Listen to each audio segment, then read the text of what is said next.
you never sleep. Your biggest fears knocking at your door. So hard. The same worries pile up in your head. The more you think and the more you fade away. Sometimes you feel you're taking the wrong direction. I know you've got your own demons and regrets. I'll be a candle and I hear me when I say it's never too late to throw it all away and start again. It's never too late to get another chance to kill this pain. It's never too late.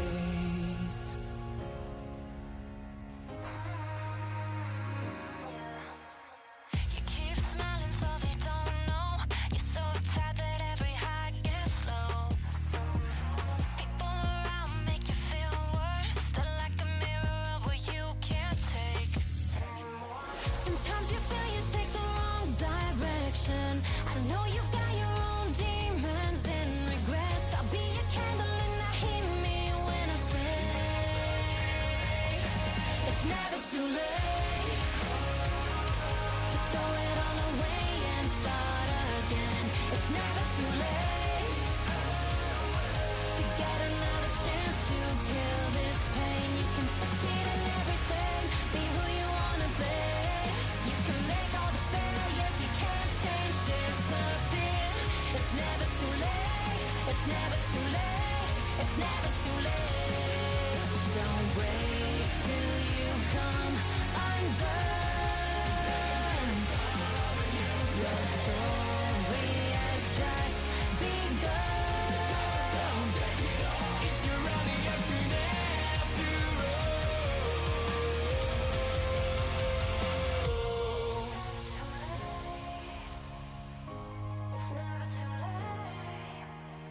Sometimes you feel you're taking the wrong direction. I know you've got your own demons and regrets. I'll be a candle and I Hear me when I say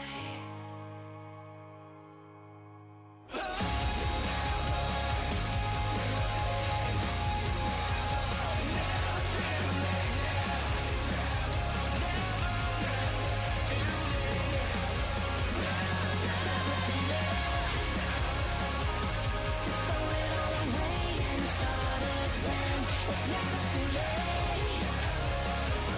to get another chance to kill this pain. You can succeed in everything, be who you wanna be. you can make all the failures you can change disappear. It's never too late. It's never too late. It's never too late.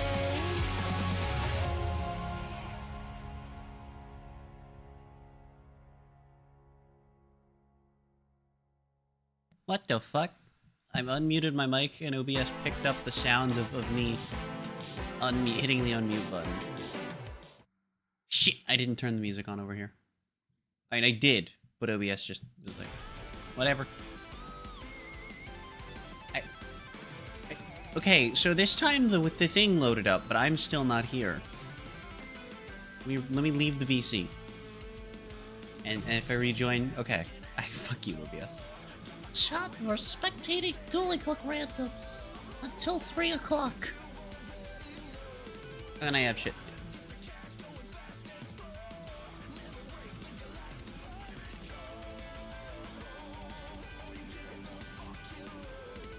And what have I stumbled across? Is this Tenpai? Does Tenpai play Meteor Burst? It is a fire. Yeah, okay. Roaring. And Shining. What the fuck? What the fuck? So this person is up a game.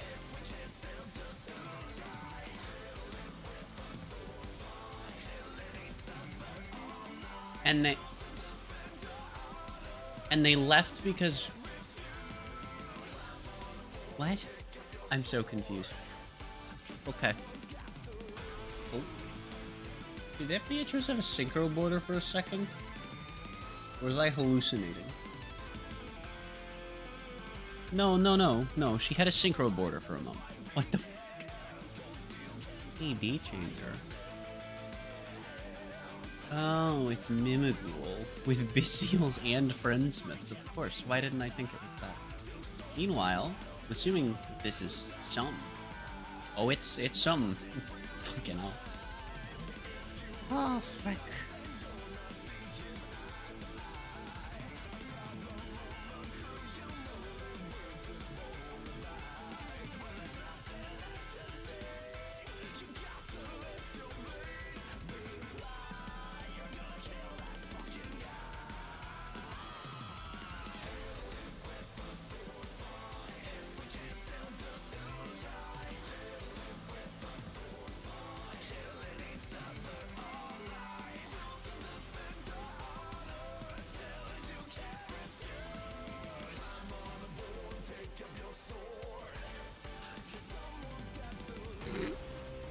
Of course.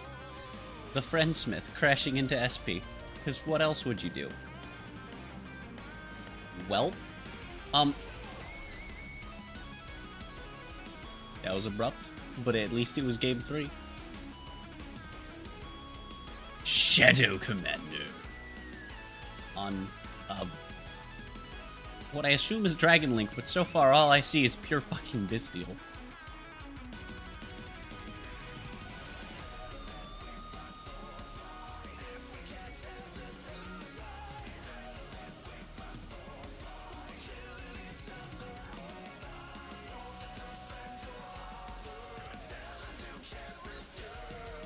Wacky.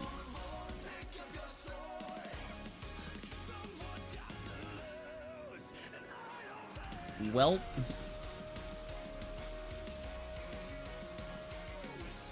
there's no battle phase. How did we get this thing on the field? I'm curious what happened here. How did we get... Oh, because it's White Forest Runic. Oh, that's funny.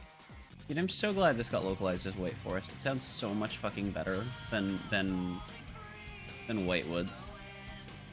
Like, alliteration does not make everything just sound better. White Forest just rolls so much easier. Or like White Forest.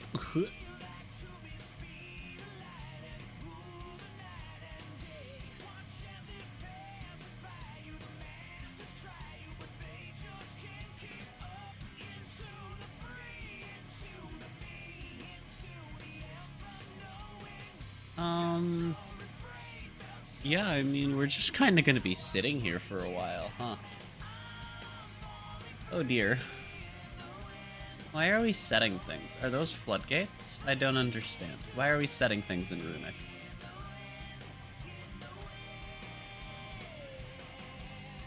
White Forest is just such a cool fucking archetype. Wish they were just a bit better. I don't know. Maybe maybe if Snake Eye and Yubel die, they'll come up. Well, and Tenpai and Gimmick Puppet. Who knows? Also, chat, if you want to check out any of the artists in the playlist, all linked in the YouTube description, because they do multi-stream. YouTube's the main platform, but hey, Twitch is currently paying me, so of course we'll stream on their platform, for a while at least. There are currently no plans to stop streaming. Again, because I make money. Although I make less. You know, fun fact. Fun fact, chat. This isn't... I'm not trying to shit on lurkers when I say this, but Twitch doesn't like lurkers. And I hate that, actually, genuinely, because lurkers are the majority of every streamer's audience. But there are a few things that I've learned affect your ad revenue on Twitch. Obviously, you know, viewer count, namely while ads are running, that matters quite a bit. But I've also learned that getting first-time viewers in my chat yields higher ad rev. And then on top of that, I figured out that having an active chat increases ad rev. And then I learned something that decreases ad rev, and that is streaming less. So, I stream a lot, and then I got sick and couldn't stream for a bit. And I had a stream this week that, by all of its numbers, should have made about somewhere between 2 and 3 times as much as it did in ad rev. And it didn't. And I'm assuming that, like, once the month ends, I'll go back to normal. But it's really annoying.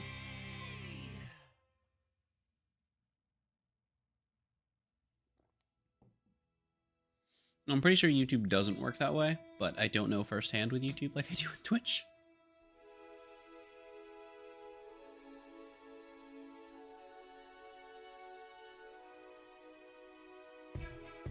Also, you know what's funny about this card's name, chat? You could pronounce this character's name as Russia, and you wouldn't be wrong within the English language.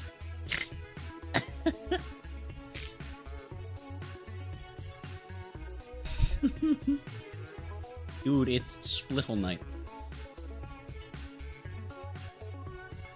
Ooh. Wait, I'm sorry. We summoned her and then just passed. That's wacky.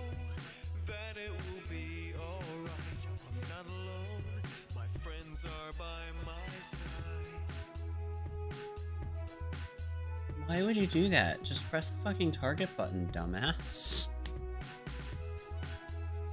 Oh my goodness. Yeah, that still goes sklorf.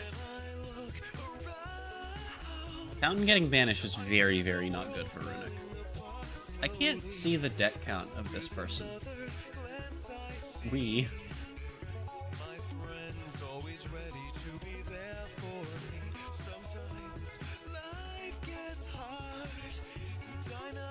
Hold on, it's bothering me that I can't. It's bothering me that I can't see it. Okay, I still can't see it. I'm going home.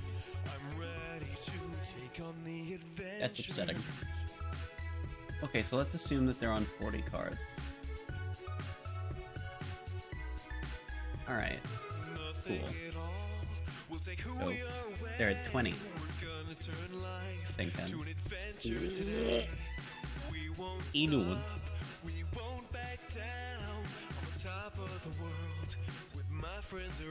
Oh, ouchie.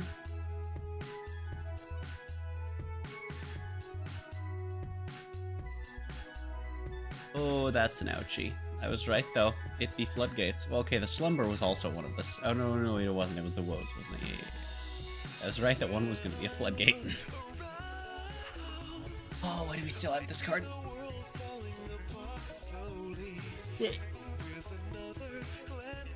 I'm confused why Levianair doesn't just whack into her.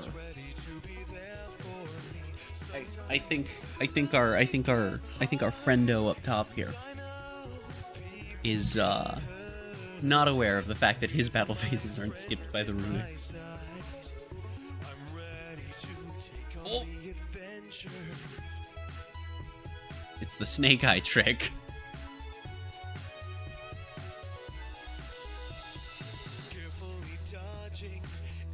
Tragically, this card can be Ash Blossomed, and you wouldn't be able to summon it.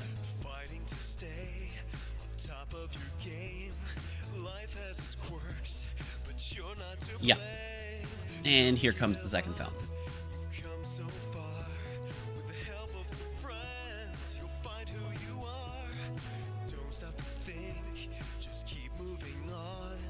You know, the crazy thing is that if SP didn't vanish, we'd still probably be playing one of Fountain.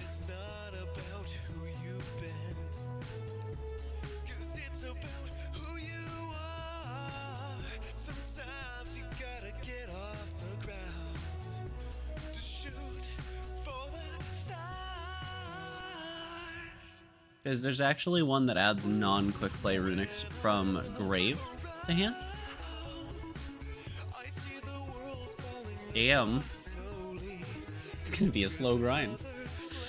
He doesn't want to play it. I don't know if he was out there, but okay. Scarface 717 and Noob Slayer HD and Pikachu Dio. These are three amazing. I have to go with Noob Slayer HD. I need to know what they're on.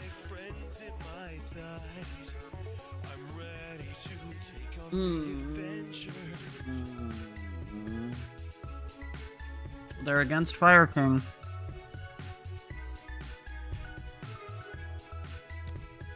Why?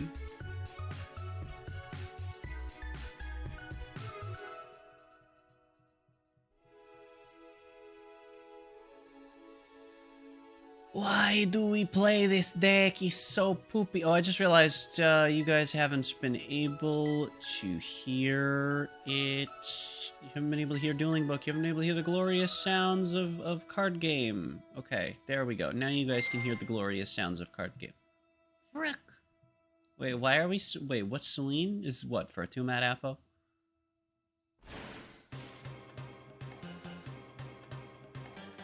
Okay.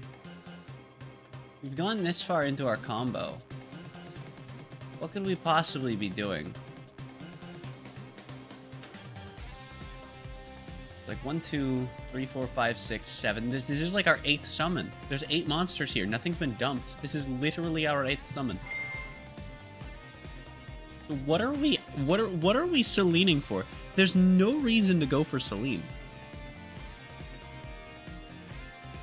I feel like we just shouldn't go for Celine here. The hell?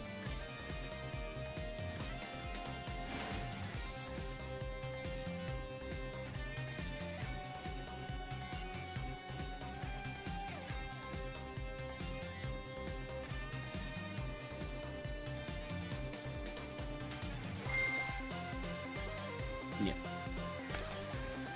Because like, it's so telegraphed that you're going for the Apo. Okay, and now Flumble Grumble is going to grab the Skungles, and,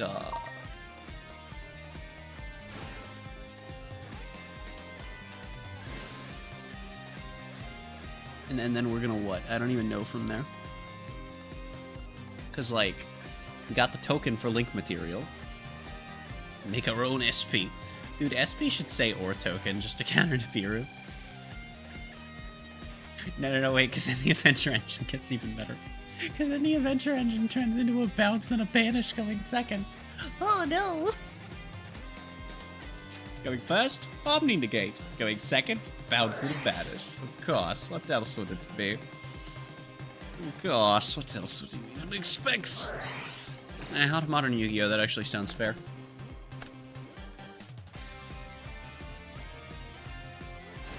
About what you need without fucking Dark Ruler or Droplet or Evenly or any of that bunch.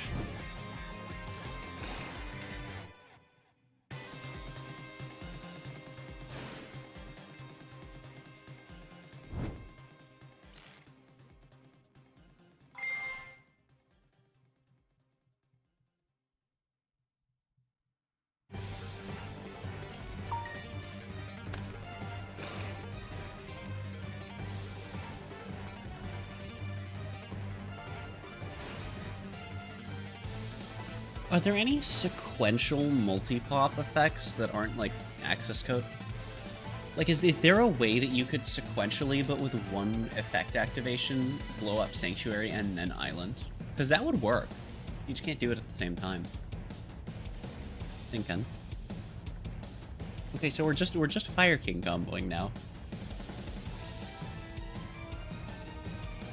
What in the fuck? Like, why? You could just be on Fiendsmith now.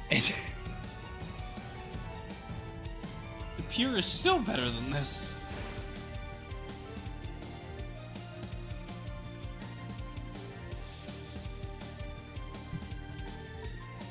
But like now you also have Friendsmith Snake Eye that you could be playing, and you're still on Fire King. Oh look, these two have the same attack stat. Damn, you can use them for a Union Fusion.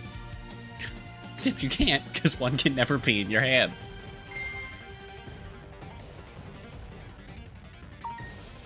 Wacky.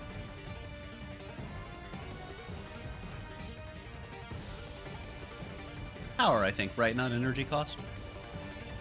It's been a while since I've played DBS, but I'm pretty sure. Hold on. Let me check.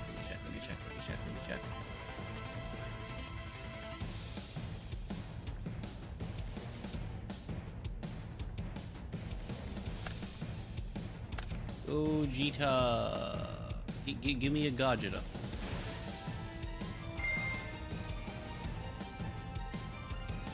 Alright, it needs to be a really old Gogeta that'll have the reminder text for Union Fusion. Duh. Blue Gogeta. Then I'll be able to find one of the guys from set 5, who I know still had reminder text, except for the banned one. Doesn't have it. Where's the 5-drop from the starter deck? Yeah, it is same power. Cause like that makes sense, cause it's like same power level. Oh my god, Amblo will. Dude, why do we play Fire King Snake Ayaga? I don't understand. Why haven't we linked off the Nibiru token? She needs effective monsters and this needs fire monsters.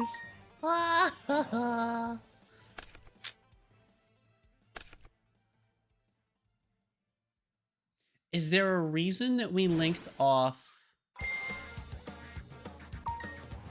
So we can, okay. Because we're, wait.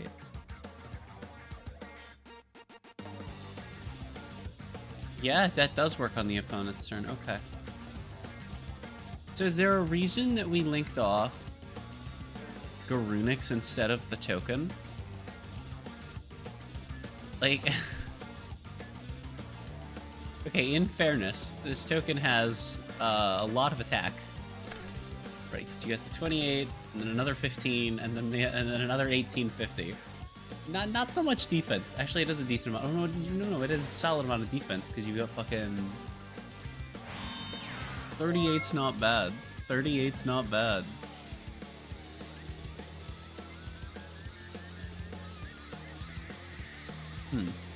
Thinking.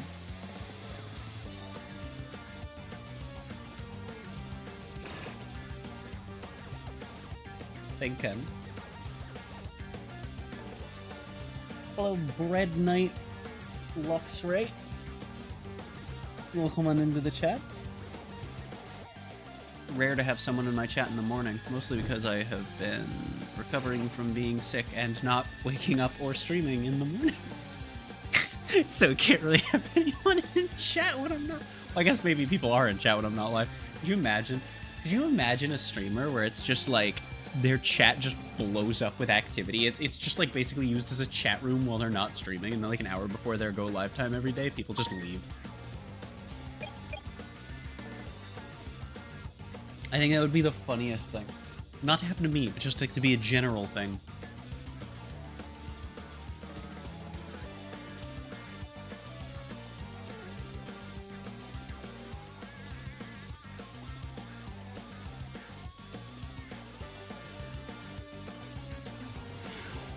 I don't understand. Wait!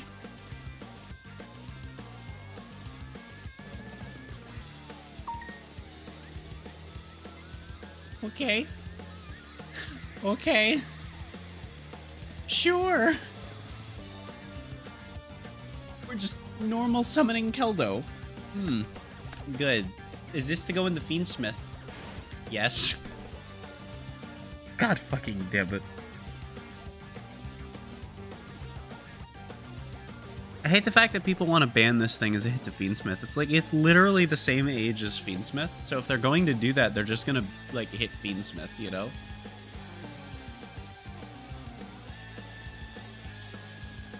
I hate that everyone is suggesting this. I don't even think hitting Lurie is correct either. Like, I just think you go for Fiendsmith.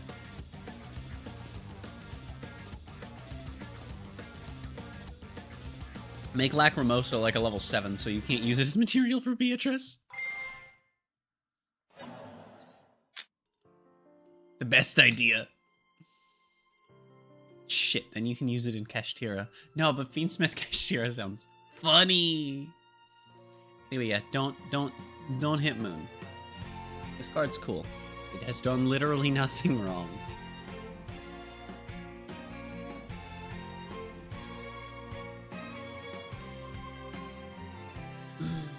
I might go make a coffee, chat. I shouldn't, and I'm only gonna drink half of it if I do. But I might. I know it'll fuck me up, though. Oh, I hate feeling so low energy and not being able to drink caffeine without fucking myself up. It sucks so bad. It just sucks so much.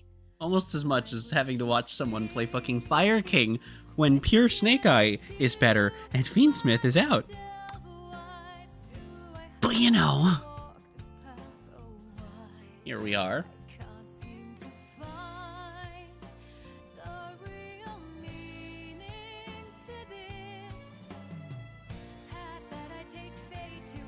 I hate that they keep putting people keep putting counters on their targets today.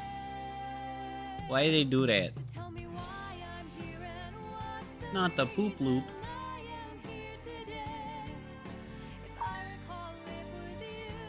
Oh no, wait, does this still pop? Thinking.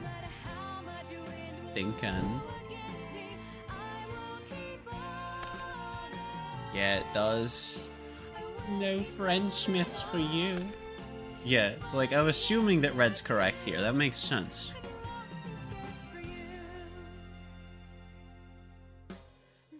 Not a fan of current meta, but it is what it is. I mean, yeah. The problem with the current meta is that, like, Snake Eye and Yubel, even including Fiendsmith, are actually theoretically incredibly interactive and fair matchups if you're playing decks on their level, of which there are 2 that aren't trying to not play the game. The problem is that that's only in theory, and what happens in practice is that it's basically just a hand check for both players, and whoever has the better hand wins. Regardless of if it's the mirror, or if it's, you know, against each other. And it's the same issue that we had before Fiendsmith came out. Just, you could argue there were 3 decks, but anyone on Snake Eye Fire King is just wrong. This deck is so much worse than pure Snake Eye. There's nothing it's better at. It does one thing that Snake Eye can't do because the ban list hit the synchro build. And that is that it has one negate that pure doesn't have access to.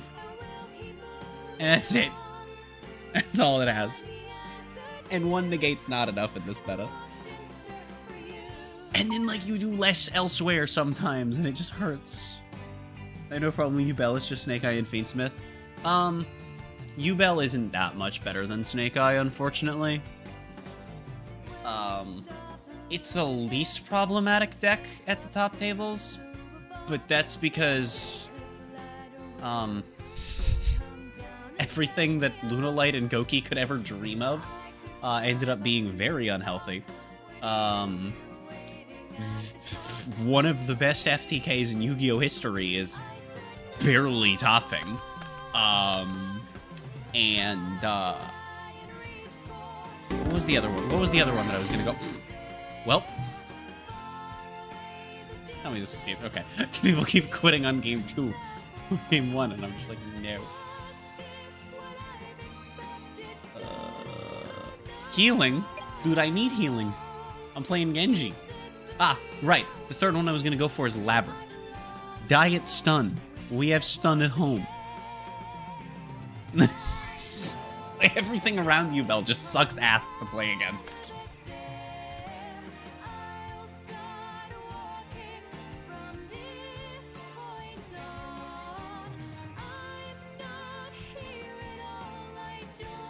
But yeah, current meta and meta for the last, like, 9 months has just sucked. I don't even think that Fiendsmith matters in the grand scheme of things. Like, it doesn't change anything.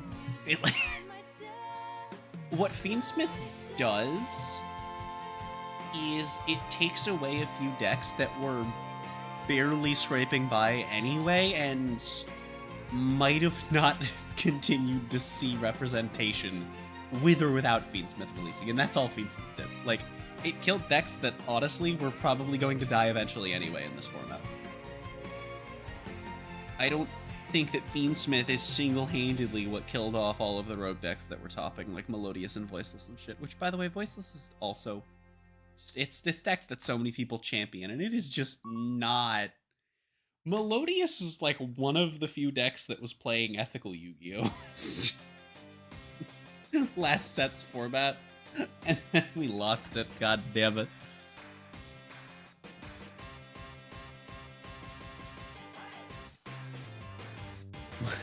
What the fuck? What is this message? Also, there's a tiny smudge on my monitor and it says fan, but it almost looks like it says fart. Oh, nice. You're a fart. Oh my goodness.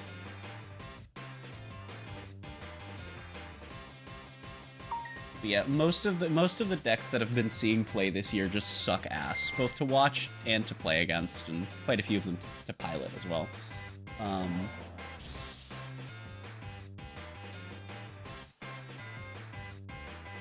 I think one of the annoying things too when trying to quantify which decks are playing ethical Yu-Gi-Oh! Is you have to consider the fact that brand that is playing ethical Yu-Gi-Oh! Minus exactly one play that is usually the only thing that most players go for, even though the deck is capable of an insane amount of other things that aren't that are honestly kind of effective, especially into things that aren't Snake Eye. Like, you could just be playing ethical Yu-Gi-Oh! With that deck, and it'd still be decent. But no.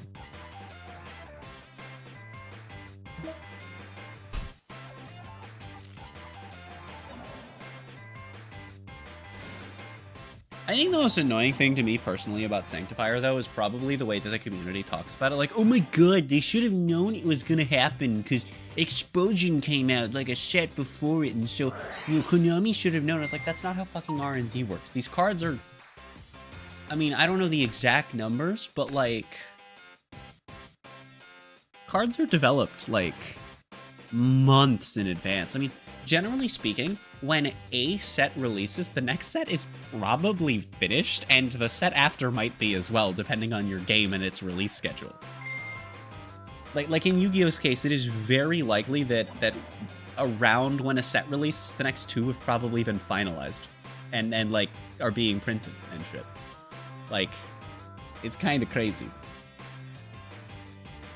How people just assume, like, oh man, 3 months ago this card came out, so they should have known when Sanctifier... It's like, no.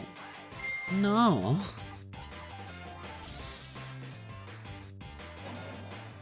They wouldn't have known. Because they were only like 1 or 2 sets apart.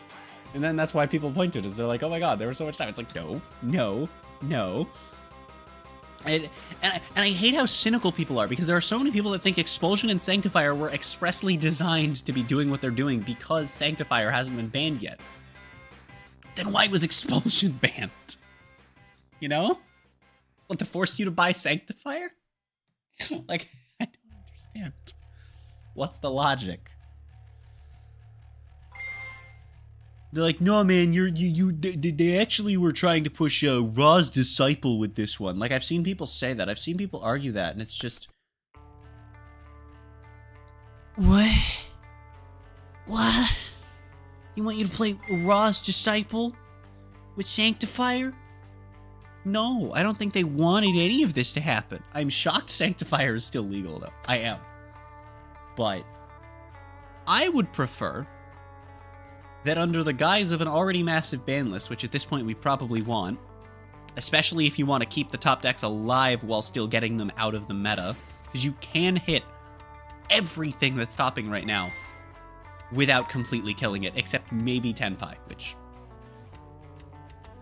To be fair, if you were to completely remove Snake Eye, if you were to ban every Snake Eye, Tenpai, and FTK-enabling Gimmick Puppet, I don't think a single soul would complain that doesn't hardcore main those archetypes. And even they might understand. And hey, the Snake Eye players could come into my Discord server if you type !point formats, where we have the stupidest all formats you've ever seen, including one, actually including I think 3, where Snake Eye are legal. Because lore, because they do spells with their monsters, and I think there's a third one, but I don't remember. Let me check, actually, wait. Is there a third one? There's like 30 fucking formats in this server at this point, and we don't play most of them, but they're funny. Oh, technically 3 because we have, duh. Because technically 2 of them, yeah, okay, whatever. But yeah, fucking... Is there a third one? No, there appears to not be. Okay. There's kind of a third one, but no, not really. Wacky.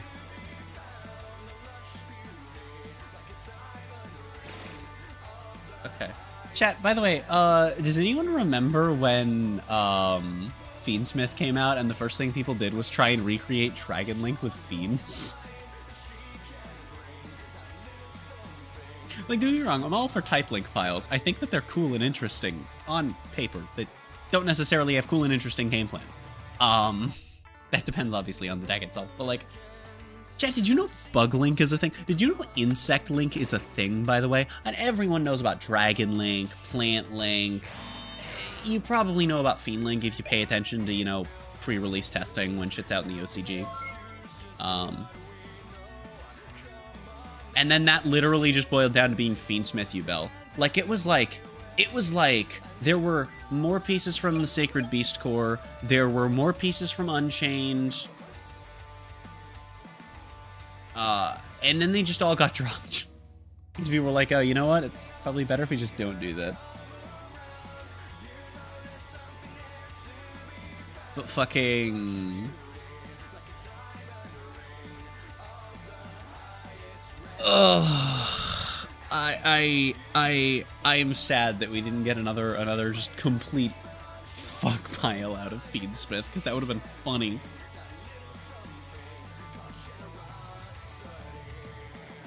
Oh my god, you know, speaking of Ubel, I remember, I think I've talked about this on stream. I remember when all of the new Ubel shit came out, but Phantom didn't come with it. And a lot of players were like, nah man, including like high-end players, were like, nah man, Ubel's just gonna be fucking terrible without Phantom. Like, you need Phantom to insulate for anything. And then Ubel goes ahead and is just like the second or third best deck without Phantom.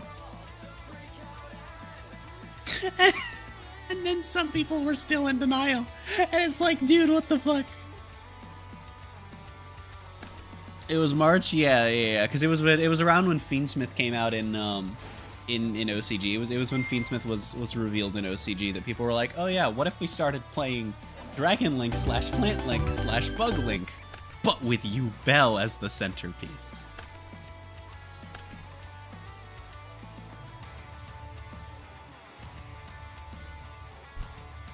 There's no way someone's playing Plant Link, right? No, I cry. Oh. Found Memento. Memento versus Locke and Lolberb. Okay. Dude, what? Does this matter? Like, I know it hurts a tiny bit, but this doesn't... This isn't a big deal, right?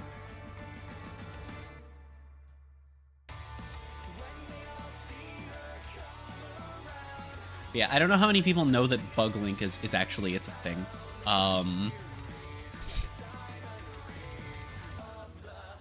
I've seen it. It's bad, but it's funny. It's funny.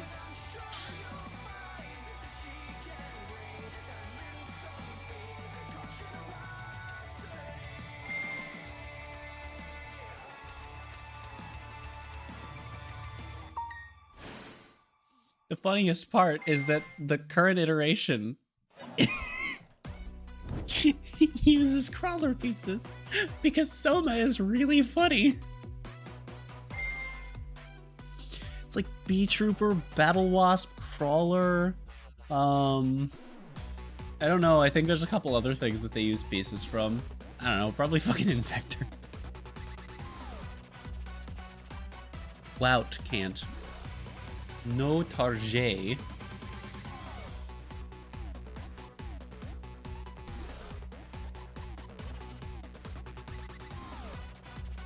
Wait, what do you mean? Wait, no target for what?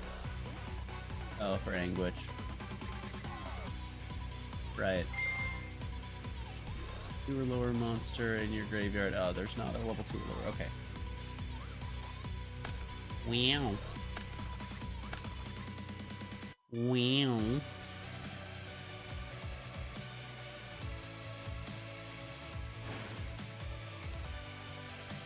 It's the funny man.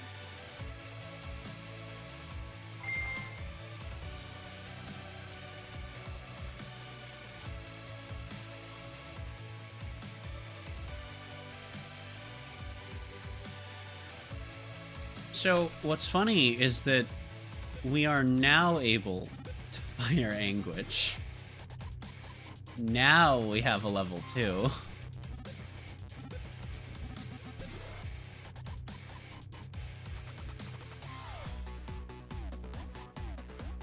But I don't know what that actually accomplishes.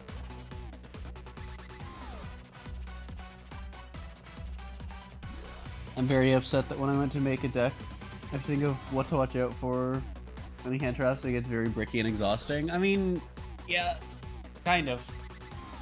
Because the problem is that the reason that hand traps feel so bad for decks that are like lower ends, even like playable ones competitively, is because it's not that you're hit harder by hand traps than you used to be. You're definitely hit less hard by hand traps if you're playing something of the same relative level as you were in like 2019. The difference is that there's just so many more hand traps and board breakers in lists because... Okay, so I hate the fact that there's this whole mentality going around that one-card combos are this inherently bad thing. Because who in their right mind hates Live Twin?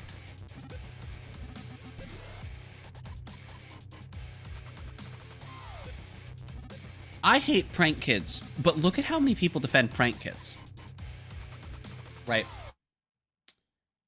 All of these people championing that all one-card combo decks should die need to stop praying that we unban Meow Moo, because that turns Prank into a one-card combo deck. And they have to start championing bans for Live Twin. We just have to gut Live Twin if all one-card combos ban. But they're not. You can balance. The whole thing with Twin's one-card combo is that what it ends on as its own thing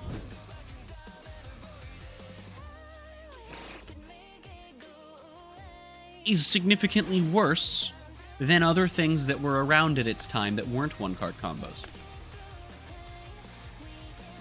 Like, also one card plus half your fucking deck is still going to happen every game in practice for shit like Sprite.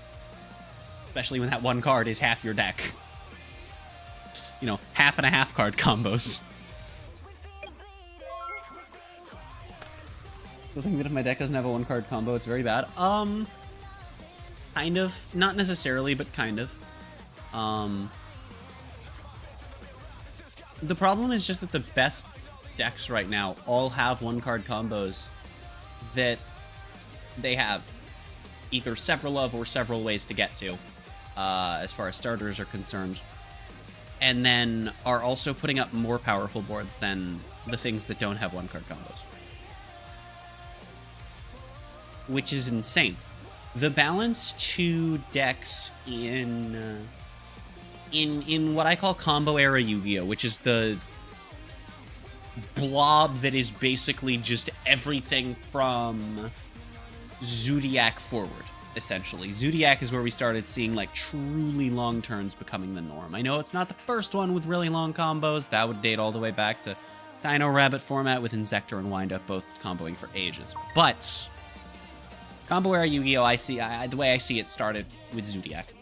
And in combo era Yu-Gi-Oh, the way that decks with one-card combos have always been balanced is that most of them are not putting up as good of a board and are not as consistent at hitting the one-card combos. And so that's drawback. Like, okay, you need less cards, but you might not hit them as much as, you know, you'd like to. Whereas nowadays, half your deck starts your one-card combo. Back then, it's like, all right, you've got like 6 copies of it, which is enough. You've got some 1.5s and some 2-card combos, maybe, right? Stuff like that. Cool, great, good for you. But then your end board is like the packet of butter that you get at a diner, put on your fucking pancakes and your rolls and shit, and a bag of Skittles. And that's what you get. That's your end board, right? Whereas your opponent's just putting up fucking all 3 of Volzars. They're on the screen. One of them's on the screen. Fuck it. I'll go with that. Again, I mean, look at, I think Prank Kids is a bad example because they got Meow in like 2019 or 2020, and that gave them access to a, their choice of, 2 of one of the other between a Raigeki and Feather Duster. And I think that that's absolutely fucking ludicrous, and that shouldn't have come from from a deck that has as many starters as Snake Eye, by the way. Starters or starter searchers as Snake Eye, and most of those are starters and not searchers, unlike Snake Eye. Meaning that unlike Snake Eye... So yeah. Not that I'm saying Prank is better than Snake Eye. I'm just saying that in theory, Prank is as bad as Snake Eye as far as being a 1-card combo deck. It puts up an insanely obnoxious end board, which, to be fair, is literally thematically appropriate, but doing it as a 1-card combo is a big no-no. But again, I point to Live Twin for a really good example of a 1-card combo deck. They have, I think, exactly 1 less starter than Prank Kid does. I think they have the same number of starters that Snake Eye does if you include searchers. One of the searchers locks you into twins for the turn, which means that it can't really be used reliably in hybrids, because you're either using it late and then not getting the twin effect to 1-card combo with a twin, or you're using it at the beginning of the turn and locking yourself out of shit. So if you are playing a hybrid, well, you're stuck with the twin end board. And the twin end board, don't get me wrong, is still decent, but your high end is still looking at like 2 points of interaction and then whatever's in your hand, which admittedly will be increased by 1 with a draw, but 2 points of interaction plus whatever's in your hand. And that's why the best ways to play twin have pretty much always been not pure, because you can just do something else. And one of those actually revolved around the fact that, well, one of the locks that twins can put up is it's a fiend lock. And so people were like, huh, what if we just played a fiend shit with these? And that's how Unchained Live Twin was born. And then Sprite came out and we're just better. So, fuck you.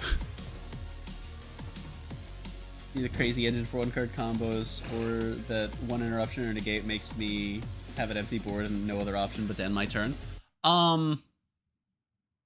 Yep. I mean, that's why modern 1-card combo decks are able to just play through so much shit, just because power creep. It's very difficult to balance them.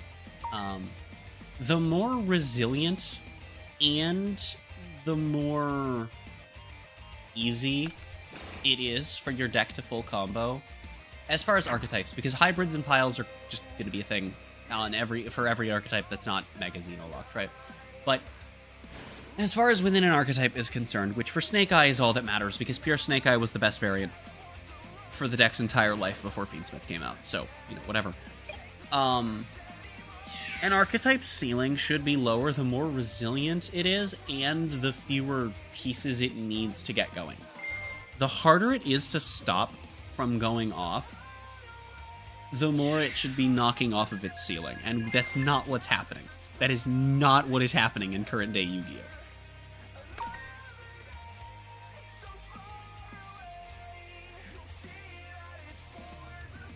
And the insane thing is that we're still getting decks printed that die to 1-hand trap. Not many. Not many. Not many. But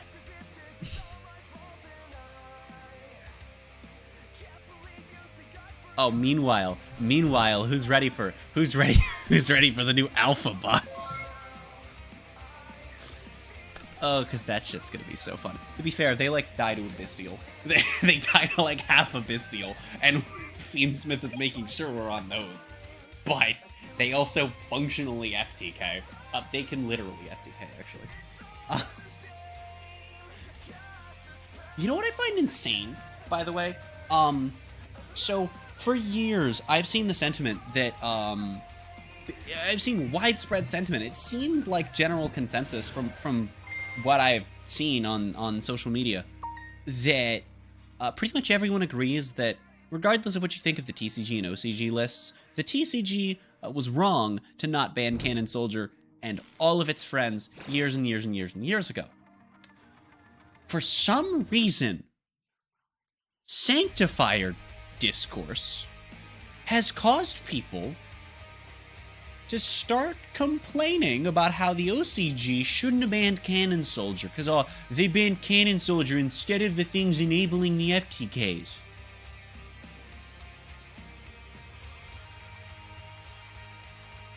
What do you think was FTKing? Like, do you think that they were burning with Fireball Dragon? Like, what? What? What?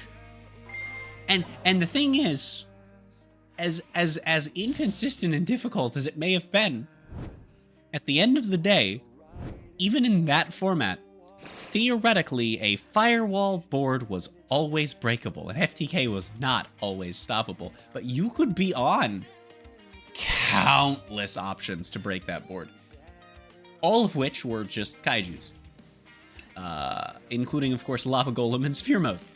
But you could be on those things. Not that I'm saying it was a good meta, but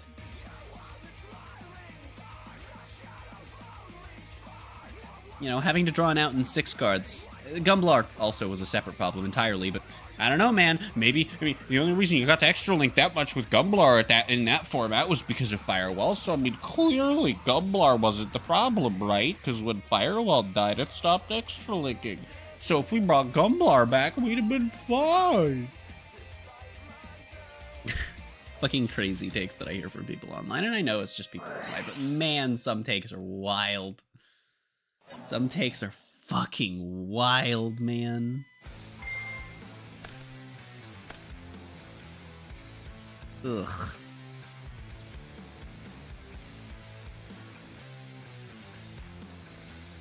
But yeah, one-card combos are not inherently bad, and I really dislike the mentality that they are. It's just what's bad for the game is insanely resilient one-card combos that are literally entire archetypes are the one-card combo. Like, that's where we start drawing the line. That's where we gotta slow down for a second. Snake Eye and Yubel being one-card problems. One-card... Well, yes, that's not the order those words were supposed to go in, but... Snake Eye and Yubel being one-card combos is annoying and definitely a problem, but... Twins aren't. Relative to the top decks, Melodious being a one-card combo, who gives a shit? First off, they only have, like... It's what, 1 and 2 searchers? Both of which need the board to be empty, so it has to be your first turn. And an Ash Blossom literally stops the Melodious one-card combo. Not that it stops Melodious dead in their tracks. There's a lot of opens where they can continue if you Ash it, but because their one-card combo starts with a search, a search, a search, or and 2 of those 3 searches leads to a search, which means you're also vulnerable to Droll. That aside, Melodious just does so much less with its end board. Partly because you can get locked into Melodious depending on the exact line you take. If you go through the link, you will get Melodious locked. You don't always go through the link, just 99% of the time. But there are lines, theoretically, where you make something else. There are end boards that involve ending on, like, 2 fusions and an SP. That happens. It comes up. But there are end boards where you end on, like, 3 fusions and the link. Or just 3 fusions if you don't want to leave the link there. There's all sorts of things you can do with Melodious. That's the other thing about Melodious, too. Like, in practice, you end up going for a lot of the same combos, but there's so much flexibility because they have a small handful of good extra deck monsters, and you're not going to see the exact same end board every single game, you'll see a smaller number of cards than you'd probably like. But there's some variety in what Melodious is doing, and they're more vulnerable to it, and their one-card combos are less consistent, and importantly, if that does get smacked out of them for a duel, you have more to work with than just the one-card combo. If you do, that's the other problem with the one-card combo decks right now. If you do stop the one-card combo successfully, and they cannot just immediately fire another one card that starts their combo, they just pass. There's no, oh, if I do this, it'll be like I have this 2-card combo option. It's like, no, I have 2 1-card combos, or I have no combo. Like, I either have the second 1-carder, or I don't. It's not like I have this extender that works anyway, but my combo's weak. No. It's not like that.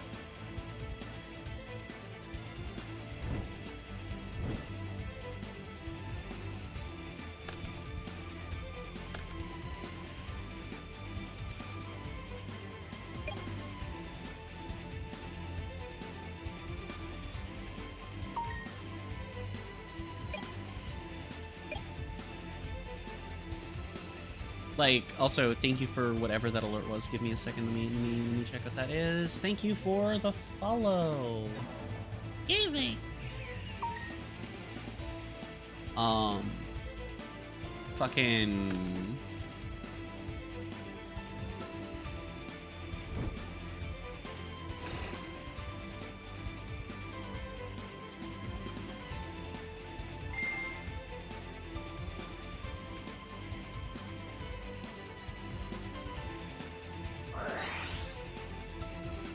But yeah, man, when everyone's Lilybell instead of Bora the Spear, like, your one-card combos are so cripplingly relied on that, like, you just need...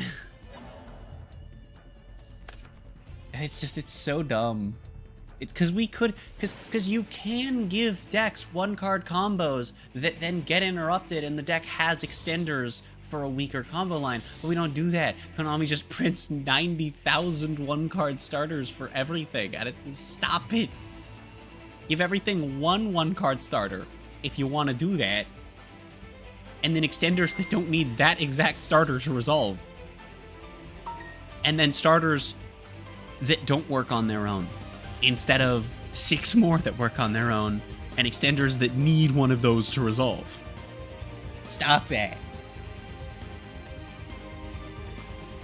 And what I hate most about it is that on paper, Snake Eye is a really fucking cool archetype. It really is. But also, I think the funniest thing to me, the most hilarious shit to me about Snake Eye is that we were literally playing the deck bad as the collective of the TCG player base while playing the Synchro variant. And we were wrong, and the OCG had solved the deck a little bit before us. And then they banned the Synchros, and the thing happened that I wanted to see Fire King get hit for, where people were like, okay, sure, you banned the variant we were playing, time to play a better one, and then people realized we'd been playing the deck wrong the whole time. Because the Synchro variant was literally just putting up a Sword Soul end board with 1 more point of interaction. And I'm like... Okay, that's not true. It was the Sword Soul end board with 2 more points of interaction. But for how far the game has come since then, that's insane. Especially when you look at what we have now. It's like, yeah, it was 2 Omnis, but... We're just doing so much more with Snake Eye right now, even without Fiendsmith, especially with Fiendsmith now, though.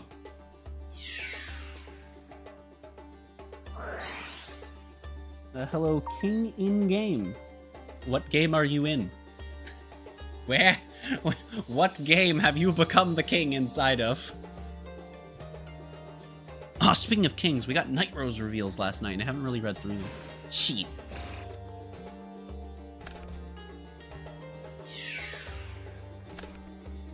Oh, chat, I saw a video.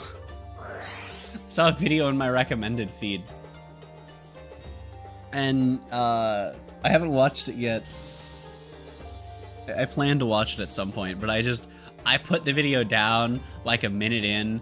This dude's talking about Vanguard, and he opens on how, like, you know, oh, I think people are blinded by nostalgia because everyone seems to have these fond memories of V-Series, and everyone wants it to come back, and I'm gonna break down in this video why V-Series was terrible. And I'm like, you don't need to do that. V-Series was overhated. There were one of the biggest content creators in the game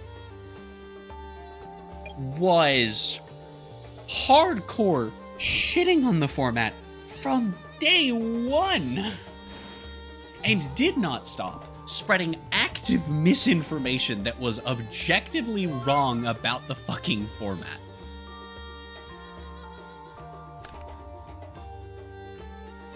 He continued to just be objectively wrong about the format and literally just lied to his audience to make it sound bad. He would skew things, and I'm like, that's one fucking example of one person. This dude's like, oh, not enough people realize how bad it was. And I'm over here like, dude, there are so few people that actually think that, like, any part of V was good and fun and enjoyable, which is insane because it had a lot of good formats. But the entire player base got essentially gaslit into thinking it was bad by a very small minority of players that were being whiny babies that instead of fucking off to the other format that was made for what they were crying about, they just had to try and ruin the format for everyone else, and it just led to the format being full of people just whining and bitching.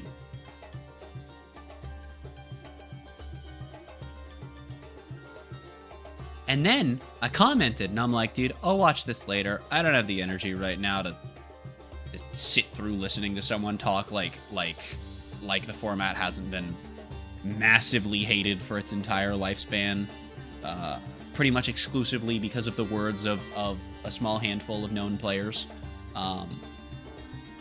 And I said that, but in more words.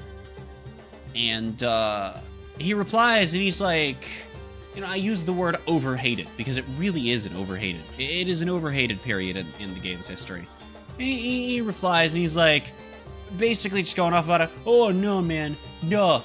Everyone loved V. You know, everyone's got this nostalgia for V, and I just wanted to, you know, tell people. And it's like, dude, shut the fuck up. And he's like, and at one point in the comment, he's like, you know, all imaginary gifts are flawed, and they always were, and you know, I talk about that in the video, and he makes a comment in his comment about how imaginary gifts are so broken that to make G-era grade 3s playable, they had to give them the ability to stride going first and create imaginary gifts. And that specific argument is really funny because those are still bad. Those are still terrible. Like, the grade 3s you have to be on are terrible. The strides you have to be on are terrible. They have been terrible for years. They have been awful for so long that V-Series was not a conceivable thought in the brain of a single mind on the planet when they became obsolete. In fact, if I recall correctly, 2 of them were ass from the get-go. Like, I know one of them was. One was very quickly, and the other was not long to follow. It's crazy that that's an argument being used, and I'm like, fuck off, dude. Gifts weren't perfect, but I think the interesting dynamic that gifts create in theory in Premium, and I'm not saying it works out this way in practice, but in theory in Premium, gifts create this interesting trade-off where striding is really, really valuable. Gifts create value going first without having to just sit there and try and grade 2 game, which is a really annoying and frustrating way to play the game. It's why we have a card specifically there to expressly get around grade 2 gaming. It sucks to have to play against it. And Nobody fucking likes playing against it. It sucks. It's not fun. That's unfortunate.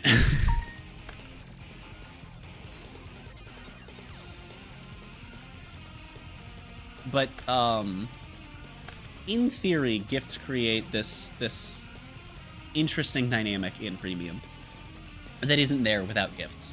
Where going first does have its genuine advantages. And I like that.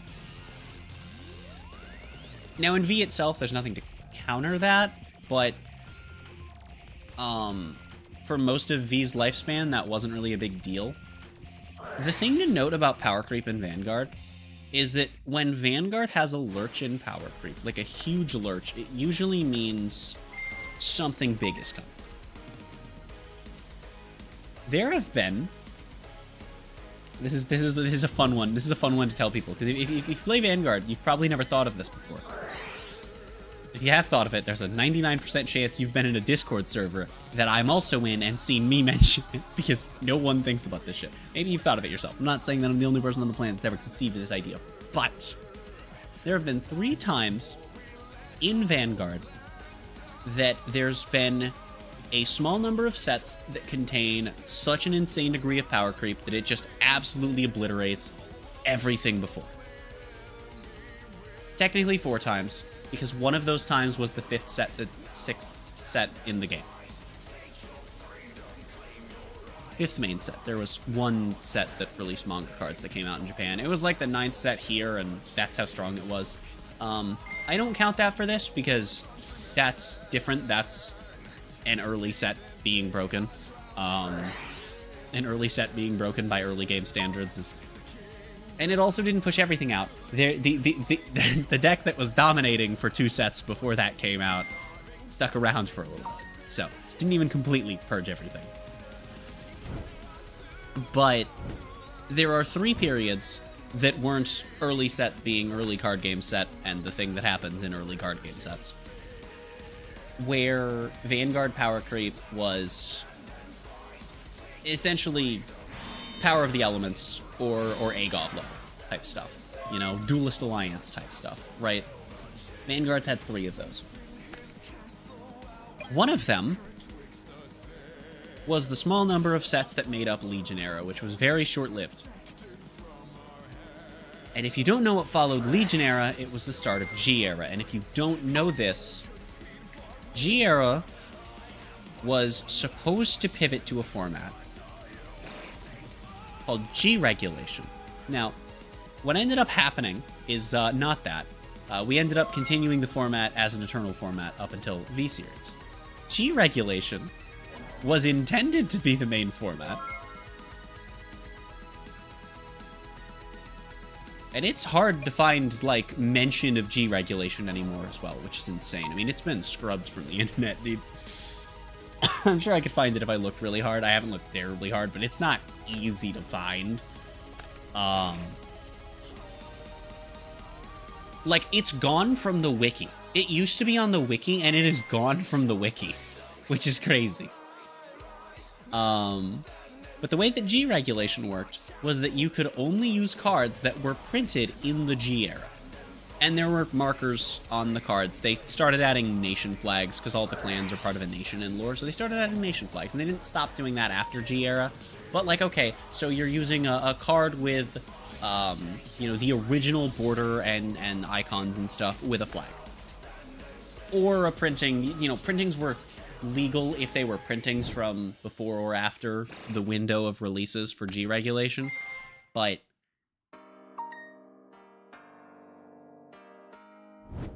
the cards themselves had to have been printed in that era. Which actually leads to a funny thing where they, instead of releasing cards that were the same name with different text, they eroded cards, which they've actually historically not done for cards that they should have a small number of times. But there's also precedent for, like, releasing a completely different card with the same name, so it's like, you know, whatever. But because they never officially discontinued us, Bushiroad tends to not officially discontinue formats in their card games. unless they're discontinuing the entire game. There's never really a formal, like, hey, we're not supporting this format anymore. It's just they stop holding events. G regulation was so unpopular that I can't find a single piece of tournament result for a G regulation event in Japan, Europe, North America, or other Asian and Australian regions. Which I guess would Asia and Australia, but you get what I'm saying. That's how hard it is. You can still find extreme fight results. That's how unpopular G regulation was. So it seems like G was supposed to be the first reboot. And thinking about the power creep in the few sets that made up Legion era, it makes a lot of sense. Basically, from the onset of the Legion era, the first set was essentially just shoving out everything. We had incredibly powerful decks. There were about 2 decks that were holdovers from the previous format. And they were decks that were widely considered problematic. And they did not last to the second of, I think, 4 or 5 Legion era sets. In Japan, in America, we got 2. And then we had an incredibly similar wave of power creep that came in at the end of G era. And it lasted for the last 5 sets, which, now that I think about, is the same number of sets that it lasted in Legion era. Now, I've never noticed before that it's the same number of sets in Legion era that it is in G era. Holy shit. That's brilliant one, Bushy Road. Brilliant one.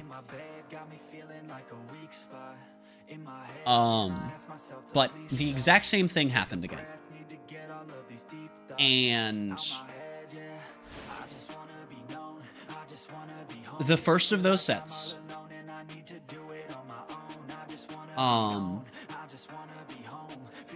crept almost everything from the previous meta. There was one holdover, and it was only a holdover because I think 3 of the clans that were supported in that set were expressly designed to hard counter that thing because it was one of the best decks in the format, but also incredibly difficult to play around, and you basically needed cards that said, yeah, you can play around this. And 3 clans got access to that, but it was still a really strong deck, and it was the only thing that stuck around. And then the next set, it was still strong, but everything countered it at this point. You had like 1 good matchup left in the meta, maybe. And you still had to open better than they did. So the deck just falls off. And then it gets support the next set. And then it... So yeah, but that's what happens at the end of G era. Is you just have... And then the last set of G era creates a fucking tier 0 meta. Where it was a clan booster. So only 1 clan was supported. And it got 2 decks that were capable of just demolishing everything else in the meta. One was slightly worse. And I would say that it was probably like, I would say that if you had to like put tiers to it, right? You had like the one was tier 0, the other was tier 1, and then everything that wasn't Bermuda Triangle was at best tier 2. Like, insane. And then at the end of V era, I'd have to really look at how the sets released and when they came out relative to Overdress starting. But V era went through this huge bit of power creep, and I looked at it, and I was like, hold on, we've seen this before. And at this point, I hadn't even thought about Legion era. It was actually Overdress coming out that made me think about the fact that... Double skill drain, let's go! No crossout designator for that shit.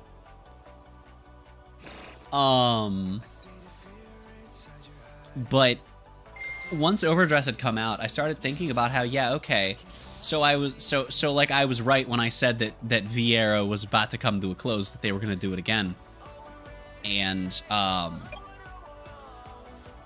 then I thought about it, and I'm like, but wait a minute. Someone had said something to me about G regulation. They were like, someone just made some comment while I was talking about this. They were like, remember G regulation, speaking of formats? And I was like, yeah. And then I was like, wait a minute.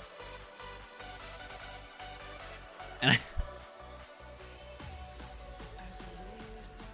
start poking around. This was when G regulation was still like on the wiki and shit, and I'm like, it was supposed to be. I'm like, they do these big waves of power creep when the game's about to just nuke. But the difference between when they did it for G era versus when they did it for V and Overdress is that for V and Overdress, the option was there to play to play the Eternal format, but they made sure that it was not the thing everyone was doing.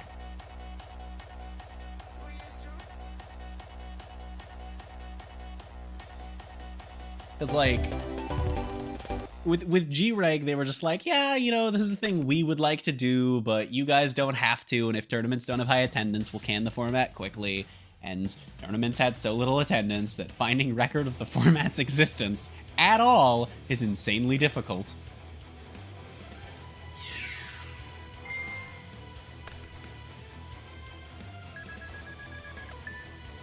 What the fuck? What the hell? What? Perulia! It's the first one we've seen resolve on Dueling Book, baby. We didn't get to see it resolve, but the first one we've seen that did resolve on Dueling Book, I should say. But yeah, fucking, it's interesting. The other spicy thing about those three things is that those three events occurred approximately 3 years apart from one another. Sadly, 3 years and then a reboot conspiracy theory is not valid for Vanguard. Overdress has been going for over 3 years, I think.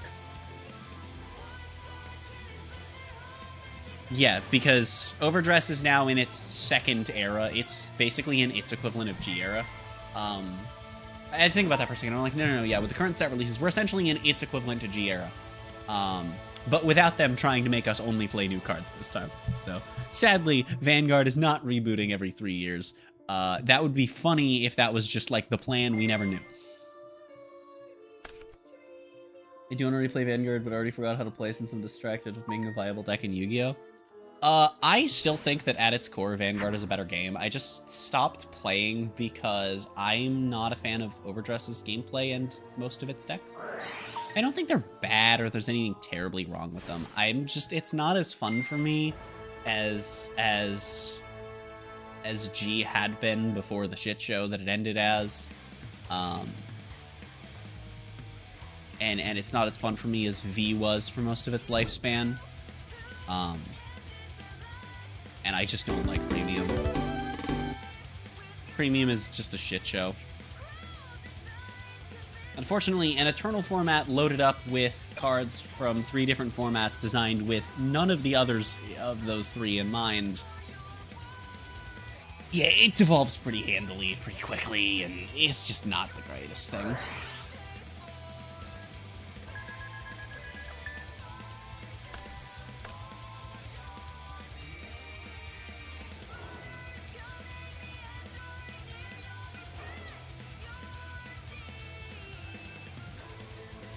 Oh hey, we can actually see the opponent's deck now. Nice. Wacky.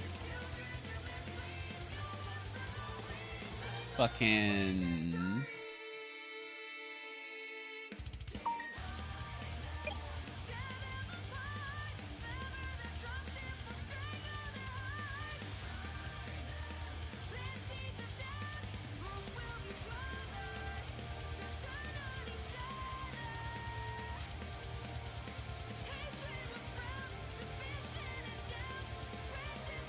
And then V hasn't been officially discontinued, but they stopped doing sets for it temporarily, which everyone pretty much knew wasn't going to be temporary. And then events for it got axed due to low attendance. Because, you know, the other 2 formats are getting new products. Even if Premium's only getting new products because Overdress is getting new product, Premium's still getting new product.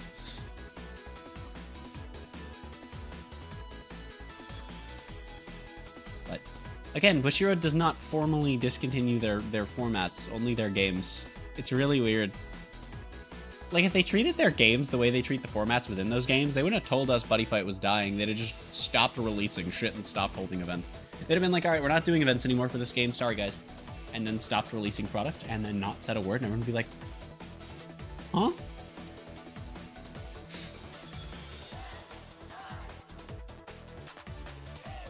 But then, officially speaking, Buddy Fight would not technically be a dead, out-of-production game. We just wouldn't know what the fuck's going on, you know? Like Metroid Dread for the longest time. A card game in development hell. Like, technically, Extreme Fight is no longer listed on their website and they don't hold events for it anymore, but technically it is still a Vanguard format that was never officially discontinued. It is technically a Vanguard format that was never officially discontinued. What's crazy about Extreme Fight is that it was actually on the page for several months. I don't know exactly how long. I know that by the time the second year of the era had started, it was off the website, but Extreme Fight was expressly, explicitly, directly mentioned on the page that mentioned what the different formats were. Because...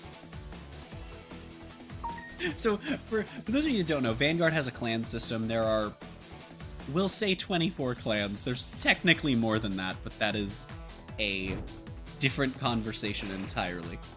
There are 24 clans, to simplify things. And your deck, starting in 2014? Middle of 2014, had to only contain one clan. Prior to that, you could have as many as you wanted. There was all sorts of card text that would, you know, try and Xeno-lock you into a clan. Basically, every card said play one clan or die anyway. So it was more a redundancy thing that would occasionally be problem preventing. But when they did this, they stopped printing on every single fucking card that you could just, you know, need. You know, you didn't need a Shadow Paladin Vanguard to do your shit anymore. You didn't need to choose a Shadow Paladin unit as your target anymore, right?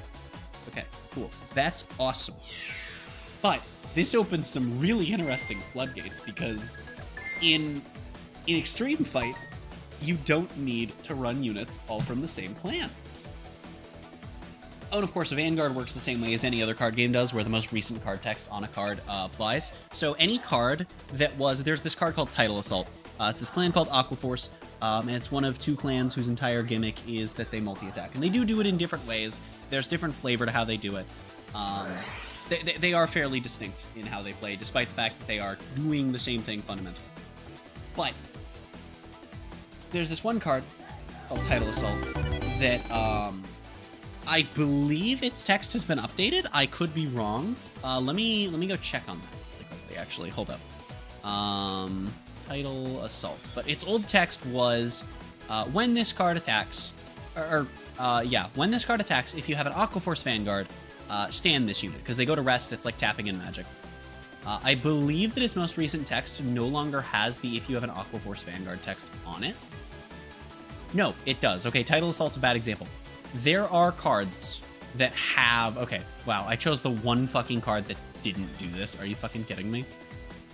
There are cards that have been not formally errataed, but have been printed without a clan restriction in their text because the standard format of clan fight or nation fight in Overdress doesn't have a reason for you to restrict things. There are actually clan restrictions on some Overdress cards because they're nation-based and certain cards actually are part of one clan and they'll check that you're only part of that clan, which is interesting because it comes up in Extreme Fight. But yeah, because of that, Extreme Fight has a handful of old cards, but mostly, you know, currently coming out cards that you just have no restrictions on if they're not part of a specific deck and locked into that deck in some significant way. And it's really funny. You can get up to some wacky shenanigans in Extreme Fight. It's really funny.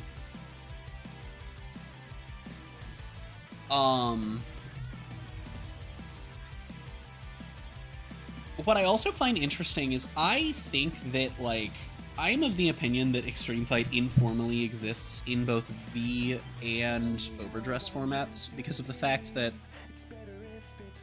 they specifically use the terms Clan Fight and Nation Fight when, like, in detail referring to those formats. V uses Clan Fight rules, which implies the existence of Extreme Fight in a V format, right? Overdress uses Nation Fight, which implies the existence of Extreme Fight in Overdress. So, like, I just find it funny that theoretically a format that was never formally discontinued is still being soft acknowledged. I think they also... Didn't they change trigger rules as well in a way that affects Extreme Fight? I think they did, didn't they? Hold on. Are you here? Calls judge, other person disconnects. I guess not. They probably crashed then. Let me look at the wiki page, because I want to say that they removed the need for needing a unit of the same clan, didn't they?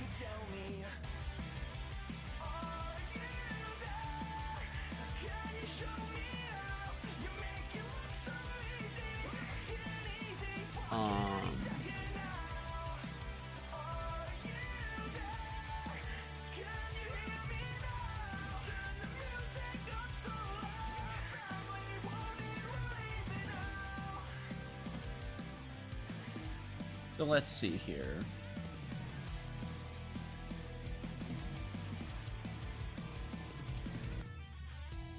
It doesn't have to be like this.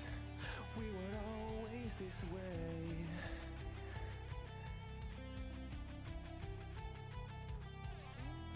It took a while to fall apart. Yeah. Here it is. Originally, a trigger effect, which I know this. I didn't remember. Yes, they did change it. I was right.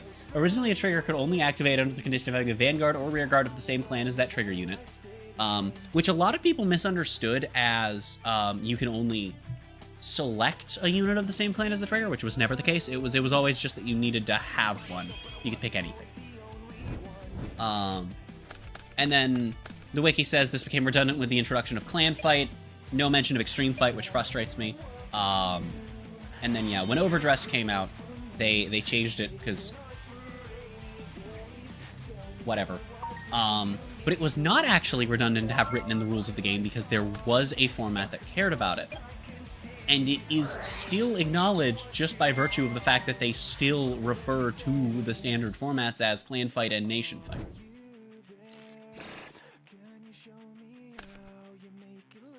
Which, again, implies the existence of something else that was never informally discontinued. So, like, again, the existence is heavily implied. You still exist. And honestly, there's a lot of really cool shit that you can do now that now that it's no longer written in the rules that your triggers can't be triggers. Because you can run all of your triggers and still actually you can run all the powerful triggers and still actually get them. The one problem I have with Extreme Fight is that it's also the no ban list format. There have been a couple of attempts throughout the years to start to kick up an Extreme Fight community. And they succeed in the short term and then flop in the long term, and it sucks. And in all of the attempts that I'm aware of, it's Extreme Fight with a ban list, because, yeah, without a ban list, the format sucks.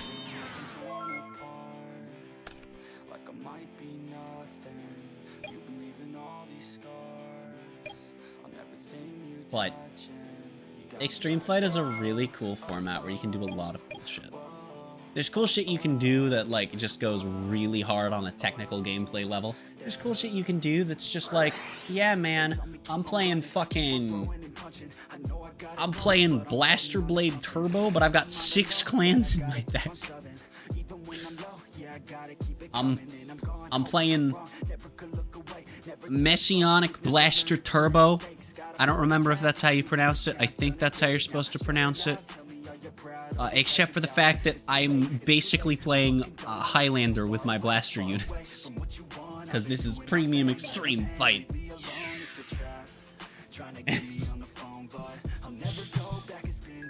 I think there are actually almost enough blasters that you can do that.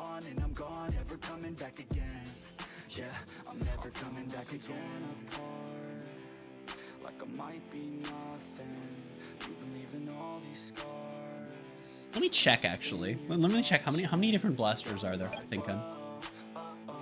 Are you fucking kidding me? I hate that I can't. Oh my god, I can't open area through the start menu. I have to do it through the folder. I hate it. I can't open it through the fucking taskbar either. Among Us. Among Us. Task. Among. Task. Get it?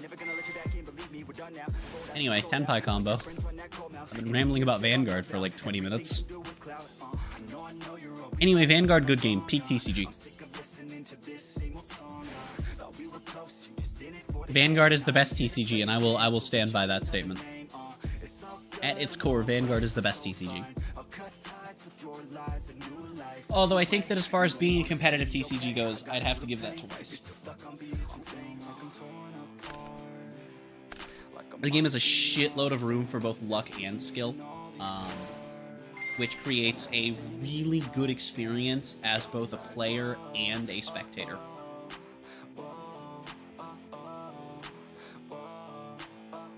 And, like, there is an extent to which that is very important. Alright, let's see here. How many blasters do we have here? We have 1, 2, 3...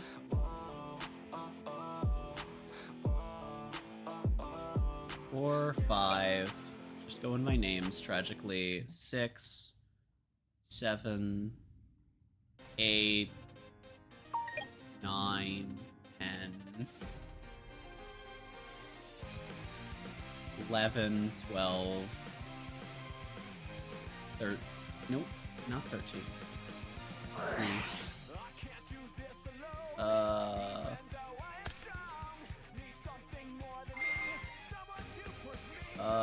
14, 15, 16, 17, 18,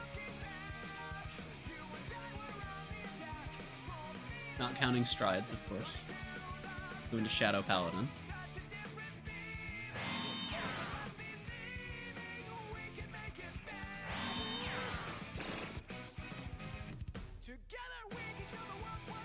Javelin, it makes 19.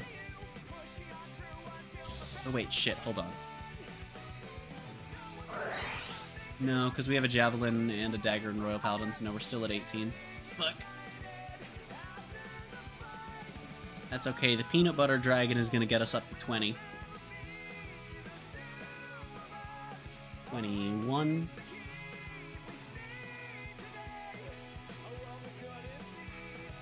Oh, Peanut Butter Dragon only has 2 forms, doesn't he? Tragic. Hey, there's Abyss. I mean, that's 22. Liberator makes 23. Blaster Joker makes 24. Shit! You still need to run 9 dupes. That's fine, because you'd be on 4 of Asionic, because it's your win condition. There's also 2 that aren't technically legal for play, but do exist. Only one of them has a name unique to itself, but technically...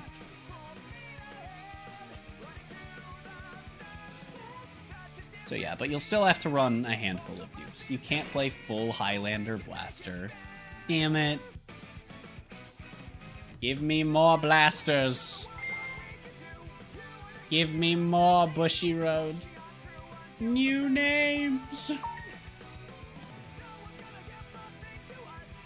Give me a sec, chat. I do need to go refill my water. Whee!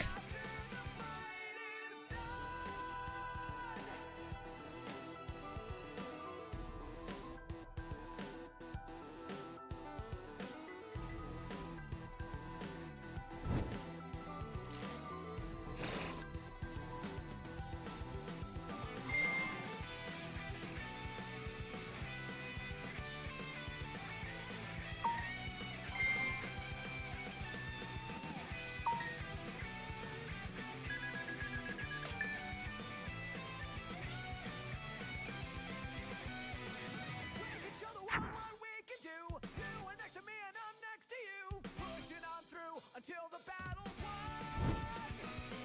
No one's gonna get something to us.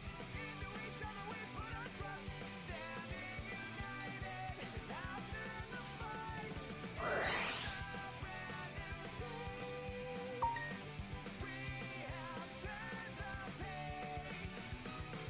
Never knew how much I needed somebody to help me this way. Alone, we will never be the two of us. I love coming back and just seeing an Exodia limb on the field. I'm assuming that's getting thrown into yeah. But it was funny seeing it on the field because I just don't have context. And then as I was sitting down, I saw the other pieces getting thrown on, and I'm like, okay, I know what's happening, but I like to imagine that the arm was just summoned. This deck is so cool. Oh hey, it places the miscontinuous spells. Oh no. Oh no. Oh no. Not Snake Eye food. I am curious, what did they do with set rotation? Did I miss that? I think I missed that, right? Thinking. Thinking.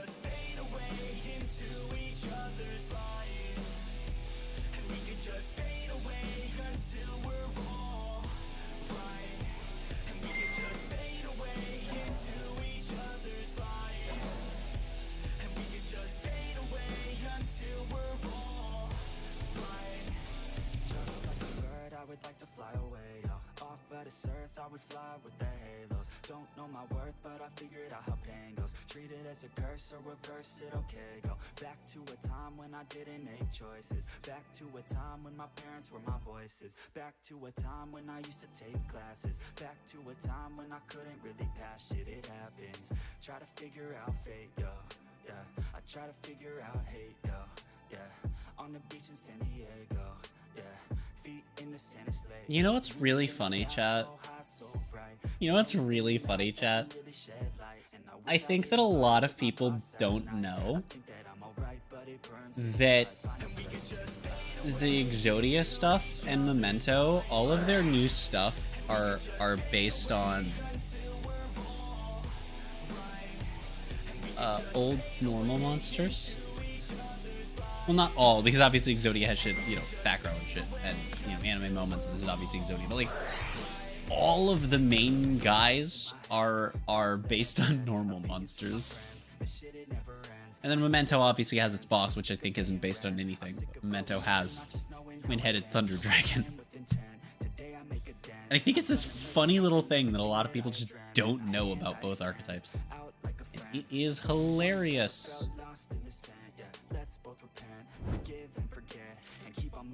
Oh, it's a village. Nice. Nice.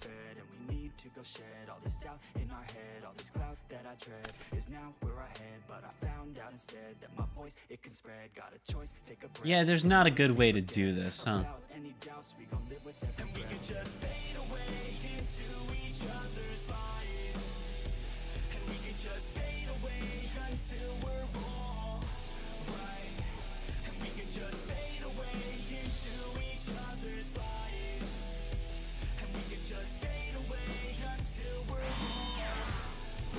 Well, alrighty then.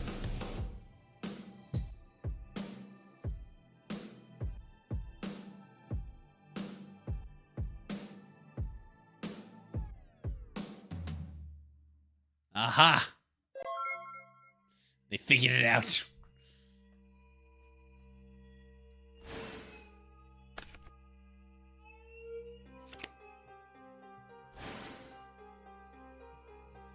Alright, chat, after we finish this match, I'm going to play some games because I am bored.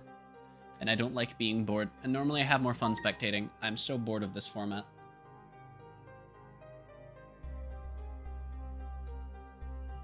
I'm so bored of this format that spectating it also sucks. I'm gonna play a couple of games for Smite, of Smite. They won't count for the challenge though. But you'll like me. In fact, maybe I'll just try and do Chronos solo, because that keeps just going terribly wrong. I think that's what I'll do. Here, I'll just load up the game. And then we'll play once the match is over. We're in game 2 in favor of... Wacky.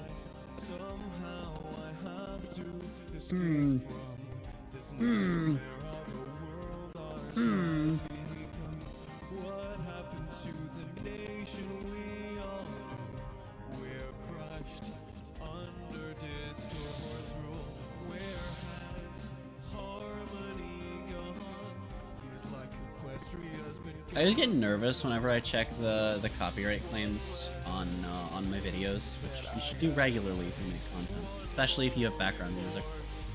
Because I'm like, I have all this stuff, right, in my playlist that the artists all have on their pages somewhere. Or in a couple of cases, I've contacted the artist directly and been like, hey, how's this? And they're all like, yeah, background music is fine. Our stuff can be background music. You can use our music for stuff. I'm like, awesome, great. But then some of the artists I still get claimed for. Actually, one of them directly told me that will probably happen on YouTube. It just won't affect anything. So it's like, okay, whatever. Because that can be a thing where like a copyright claim is automatically done, but then nothing happens from it. It's like, whatever. Or there's like the Xenoblade music. There's a couple of songs that get claimed. Xenoblade 1's ending theme gets like hard claimed, which I wouldn't have it in the playlist anyway, but because I'm not actually that big of a fan of it, and I have gotten into some shit in some conversations for saying that, but yeah, there is one song in particular. I want to try and find it.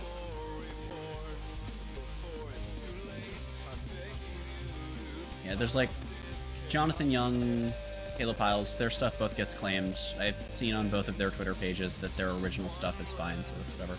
You Will Know Our Names randomly got claimed this week, and that song is played on stream before and never gotten claimed before, which I think is funny. Other Xenoblade 1 music doesn't get claimed. This is interesting. I was scrolling through my recent copyrights. I'm looking at this right now. You Will Know Our Names just got claimed from Monday's stream, and it wasn't claimed from Monday's stream as of yesterday. It was only claimed on Wednesday's stream. That is interesting. That is interesting. But again, no other Xenoblade music is claimed.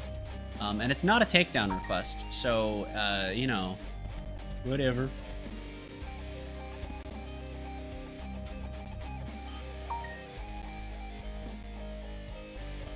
Ooh. Okay. I'm gonna have to pull the Xenoblade music from the playlist, actually. That sucks. Because one of my VODs... I'm not going to pull everything, but I am going to pull one because it is just blocked everywhere. That's unfortunate because this is a really good song. Oh well. Blink. I mean, none of the other Xenoblade X music has been claimed. I have 2 Xenoblade songs getting claimed. One is doing nothing and one has gotten it blocked everywhere. And the one that's been blocked everywhere has actually been claimed by the artist and not Nintendo, which is interesting. And I'm not actually sure if they can do that. Well, it's not claimed by the artist, it's claimed by a label. Anyway, whatever. Allegedly, it could be bad actor, but I doubt it. It's whatever, it's their music. But video game music's always up in the air, and it's something to be cautious of.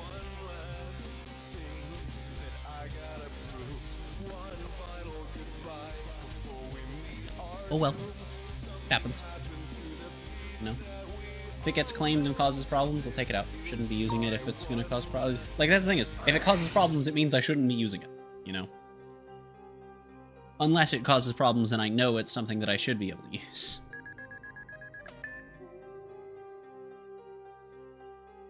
Yeah, I like how I've contacted a couple of artists that it was unclear, it wasn't on their pages or anything, but I was like, hey, I just want to know. And, yeah, one of them was like, One of them was like, yeah, so here's what's going to happen if you do it on YouTube and Twitch.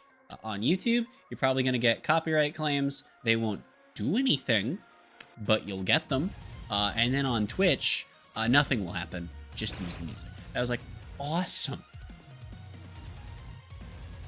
And they were just like letting me know that on YouTube they'd probably get claimed because the label that the album was published through is like, okay, cool, whatever.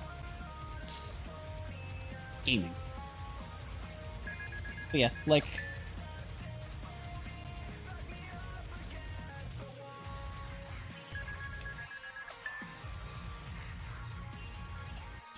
I had one artist that I used for background music in one video, and then I used a cover of their stuff, and I won't say who they are, because I do like their music.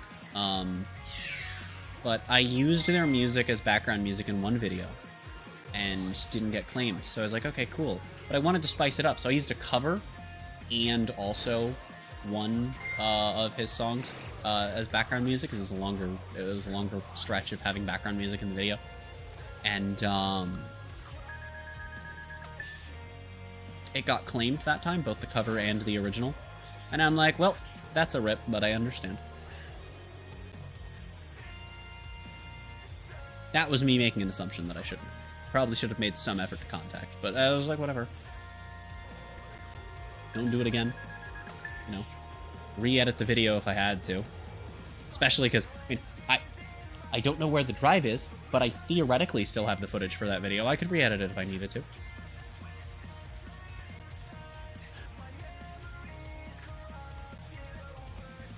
Because I keep all of my old video series. Just in case I need them for something. And I have gone back and dug up footage before. So, there's that.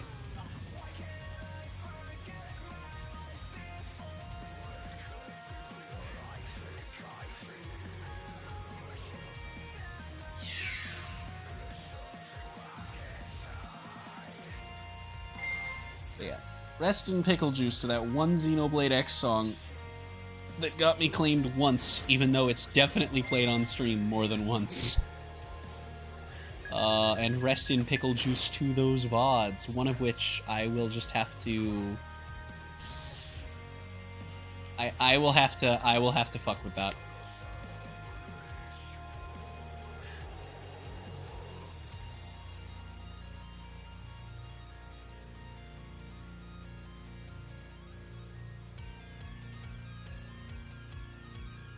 Editing is disabled because this video is a music playlist. What the fuck? No, it's not. What?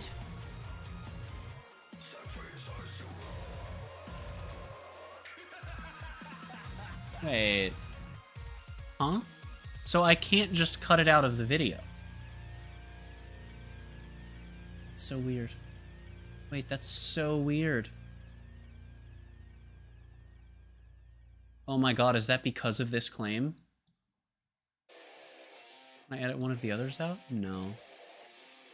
Gotta be because of this claim.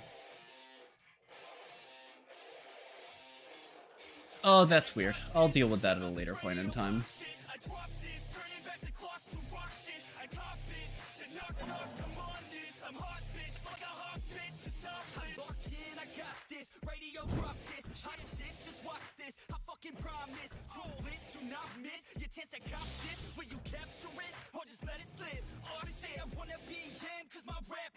I say that I'll deal with it later, but I'm actually just scrolling through all of my VODs with copyright because I'm very curious how many of these that are partially blocked.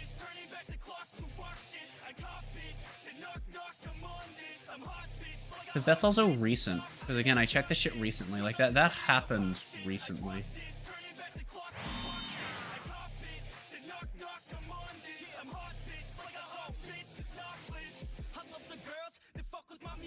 Yeah, that's so weird.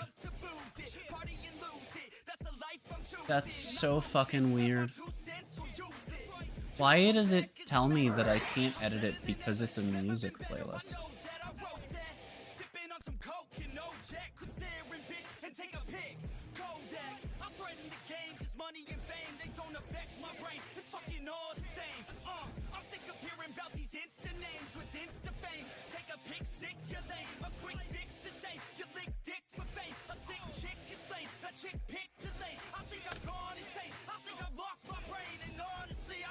Interesting.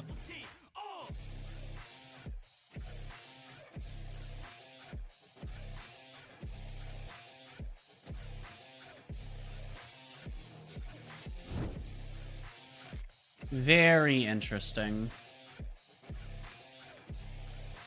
I don't know. We'll have to figure it out. I'll have to figure that out another time. That is annoying though. Oh well.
So this is a new feature of theirs that has come out within the last 3 months, and it's extremely bugged. Where the YouTube just decides that it's a music playlist, apparently, and it prevents you from stopping. It only seems to happen to videos that get blocked worldwide, which makes me think that it's related to whoever makes the claim being able to just do that, and you can't do anything.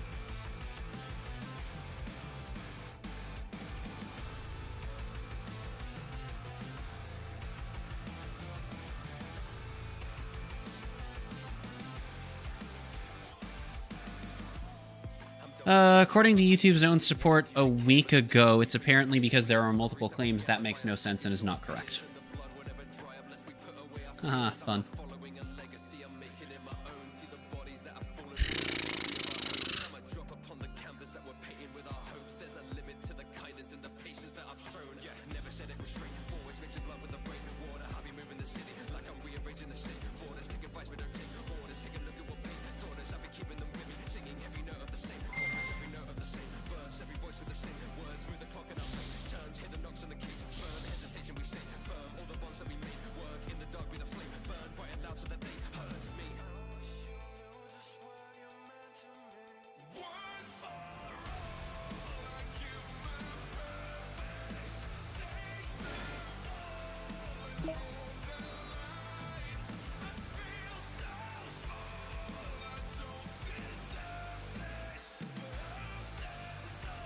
I'm just going to swiftly reply to this one, just being like, I get that this comes from somewhere official. However, it's wrong. Not saying that that person is wrong. They're getting their information from what should be a reliable source, but...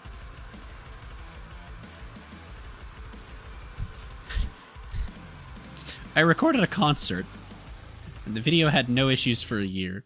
Today, it was blocked worldwide due to a claim.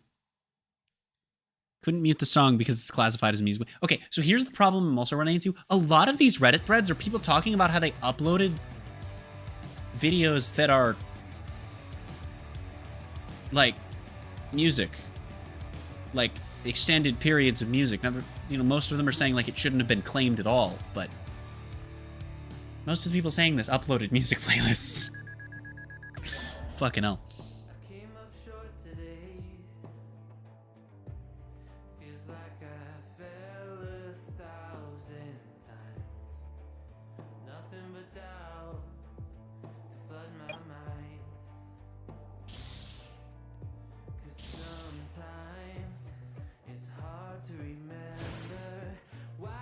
But yeah, it seems like it's probably just a bug. It is either a bug or that the people claiming can be an asshole and make it so that you can't remove the claim. Which is a pain in the ass. I'll see if I can get in contact with YouTube support about this, because that's crazy. Like, first off, I've used the song before, and I'll gladly go fucking finagle and jigger it to mute it. But like, it hasn't been claimed elsewhere. It's not like it was during a BRB screen either, right? Like, I know that some of the artists like have it in writing to the degree of you can use it as background music, but it can't be the only thing happening. So if I get claimed during a BRB screen by one of those artists, it's like, okay, that sucks, but whatever. You know? But like... Fucking hell.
Real-time copyright struggles. Not anymore. Now we're done with that. I'm done with that. We'll fucking figure it out later. It's whatever.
I was about to say, what are we thinking about? And then I'm like, no, wait, Tenpai can synchro during the opponent's battle phase. Yeah.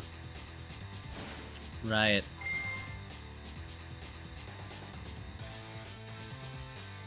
Alright, now we're being an asshole. Woo! Could have multiple level 7s, you know?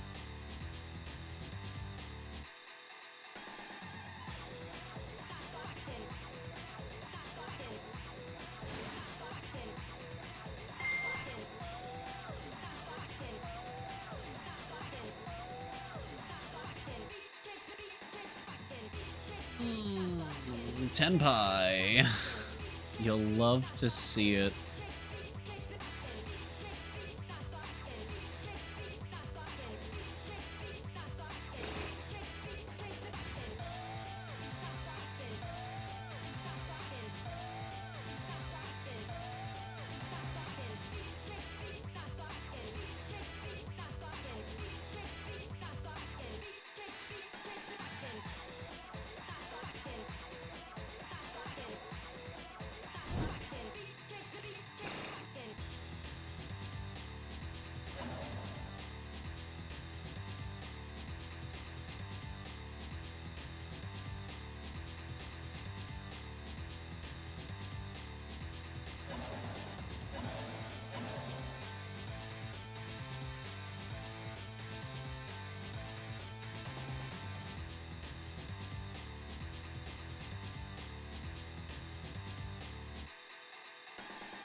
deal.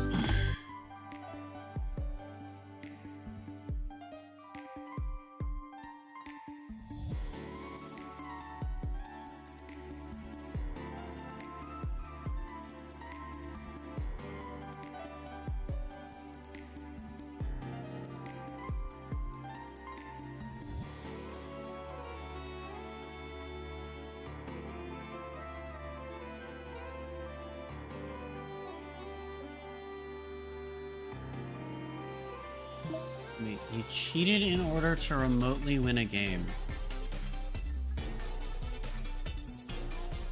What? Wait, how did he cheat? Huh?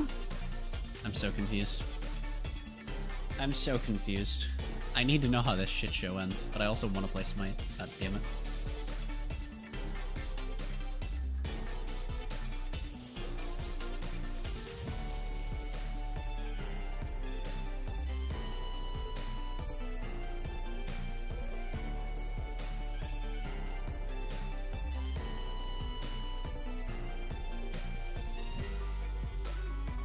I don't think I'm willing to stick around to see the end of this. It's funny, but fuck it. We're getting on Smite. Oh, that's still up. Neither of these need to still be up. Give me a moment to switch our category on Twitch, though. Close the book as well.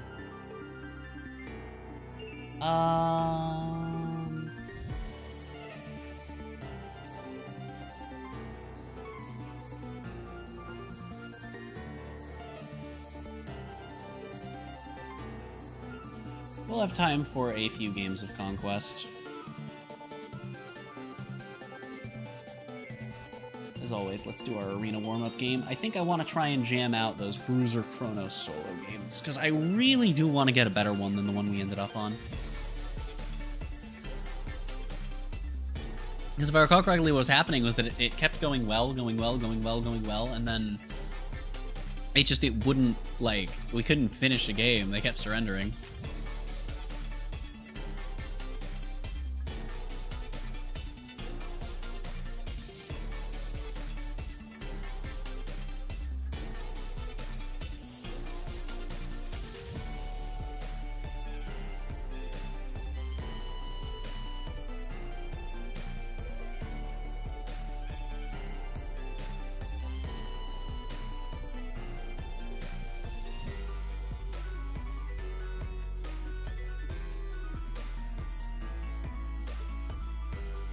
So I think what I'm probably going to do for this VOD is I'm probably just going to download the VOD and then re-upload it unlisted, because I still need to make a playlist anyway for,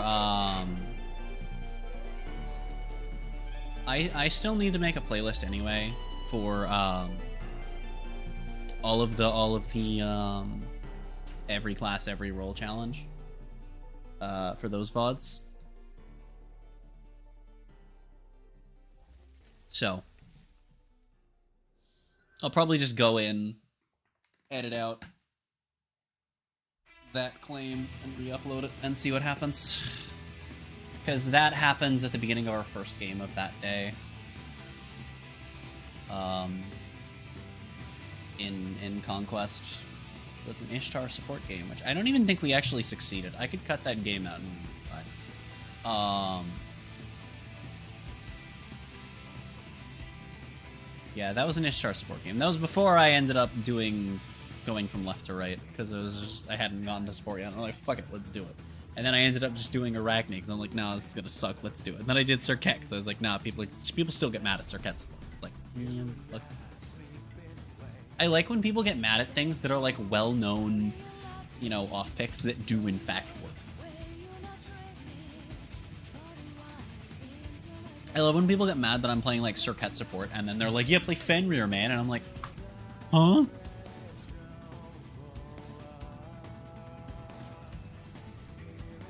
You know what?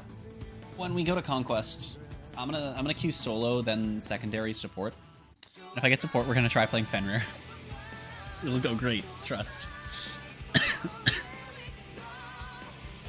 After all, Fenrir support's so much better than Anubis. He's totally better than Anubis.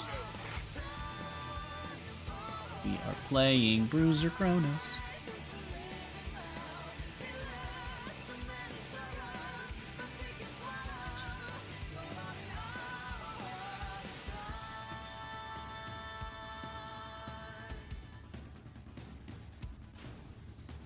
What's really funny about Kronos building Bruiser is that if you go lifesteal instead of like Cyclopean and shit, which I will probably still go Cyclopean to be fair, but if you go lifesteal instead of a ring focus build, you end up doing this really funny thing where you just don't fucking die, or sometimes you melt. Who the hell knows? It happens. Alright, we'll still have a couple of tanks. Wacky.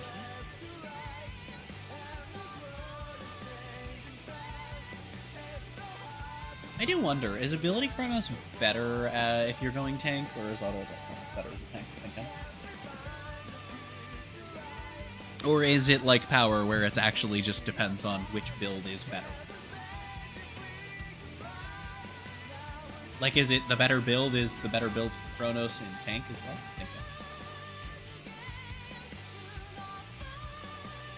Because that's an interesting thing about Kronos, is that he's one of the few gods that pivots between auto attack and ability based builds, just literally depending on which one's better. There aren't many characters that do that.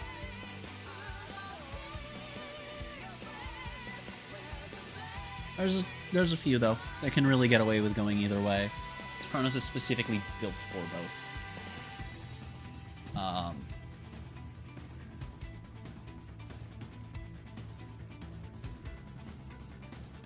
But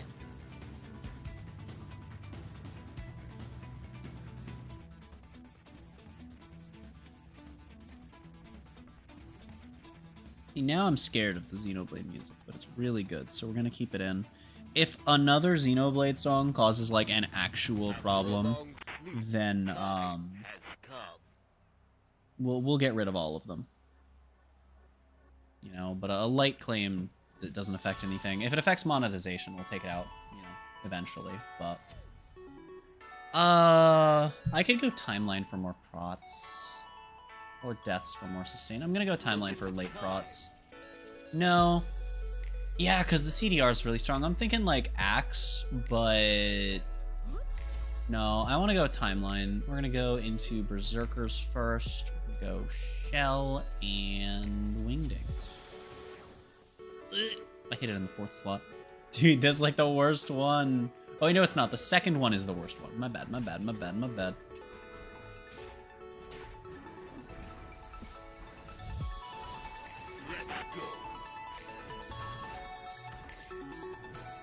I'm taking this.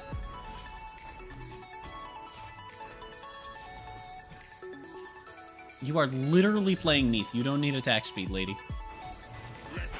And nobody take the red buff. We have 2 AFK. Okay, good, good, good, good, good. Great, awesome, outstanding, amusing. Put that some pre-shore.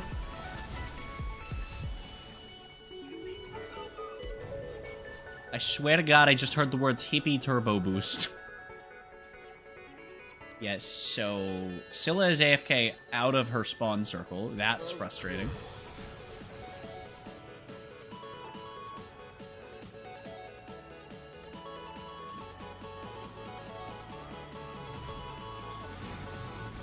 Unfortunate. One takes forever, man. I hit it in the 2. One takes forever. That still means Neath has to jump out of it. That's funny, I guess. I'm gonna farm a little bit. Farms leaf. I'm just adding letters to words. Don't ask why. Call me the fucking Vanguard dub, man. Call me the Vanguard dub. Seriously, the Vanguard dub does this thing. Alright. So if you've never seen the dub of the Cardfight Vanguard anime, they do this thing where they just add letters to words for no fucking reason sometimes. It's really funny. Oh. Okay. Usually it's the letter R. They've added the letter R to quite a few things. Man, I've got the ability to get out. See?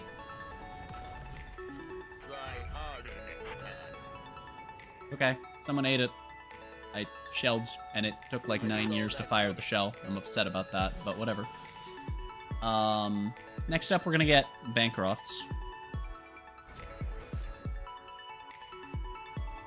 Blech. Nope.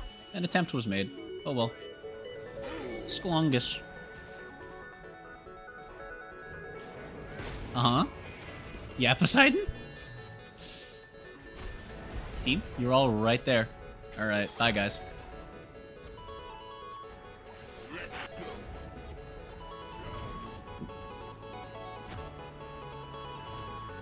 Nah, he's out of range. I cry. Like sad. I don't get CDR on the 3, do I? I do. Don't care about your whirlpool, and I don't even have your protections yet. Hi, Neith. Oh, I'm fucked. Goodbye, worlds. Yeah, that's unfortunate. It's fine. We're getting lifesteal now, okay? Yeah, I am considering getting Cyclopean to go with my Bancrofts and my Typhons, but we'll see what we'll see what I need in the way of prots.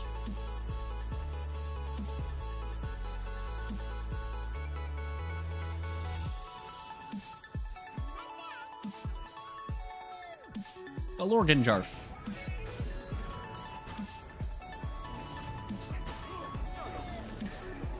An attempt was made. It was not needed, but it was made.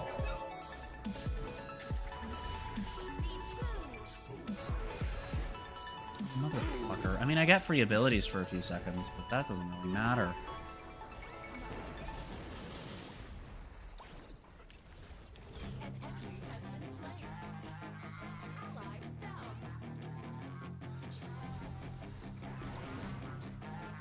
I hate that some announcer packs don't actually make a distinction between... Paste. Yeah, that's unfortunate. Some announcer packs, this isn't one of them, don't make the distinction between an ally and an enemy death. Some do, and then sometimes don't, and I think those are the most annoying.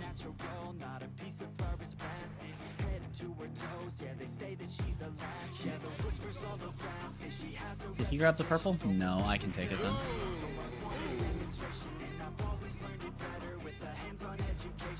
Okay. Nice.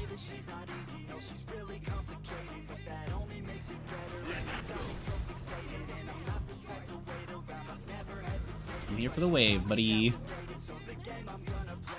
Hello. We fucking T-mode their asses.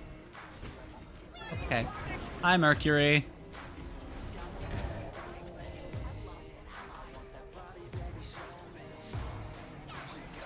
Not even shooting at him, I'm shooting at his friends.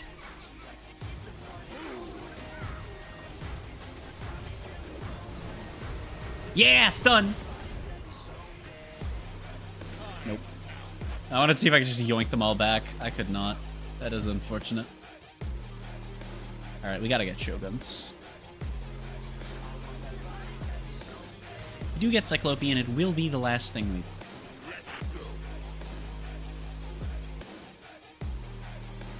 Okay. Frick. I mean, the 2 is probably really solid if you're in, like, an ability build, right? Where you have a fuckload of CDR and schlunking through your abilities.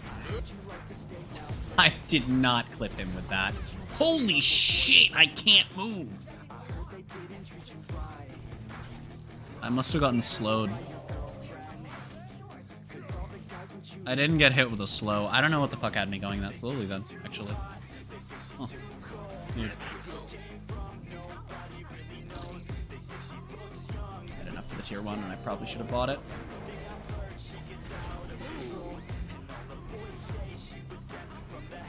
Oh, you were right inside of that. Fuck off, man.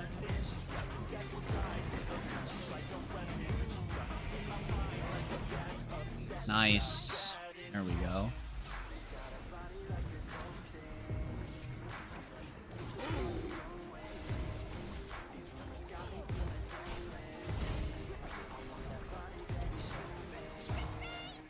Yeah, no shit, buddy.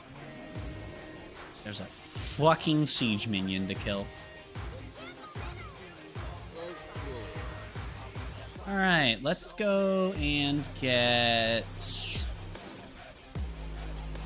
Bracer. Let's upgrade Bracer.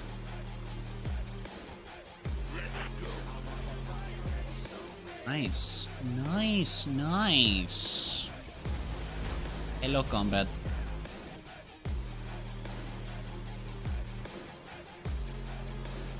There's a non-zero chance that we also round the build out with Ring of Hecate.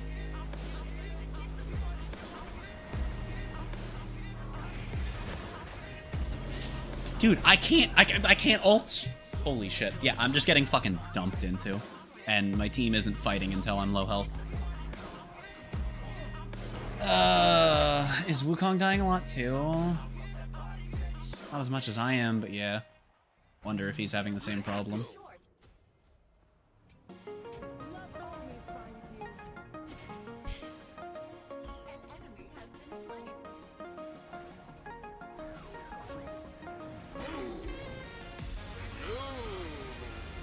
Oh, you were right inside of that. Oh, she's not actually gonna back up. That's crazy. I thought the whole time, I'm like, she's gonna back up, she's gonna back up, she's gonna back up. She didn't back up. Uh-huh. Good try, lady. Oh, you kill stealer. Alright, I'll just take this for now, then.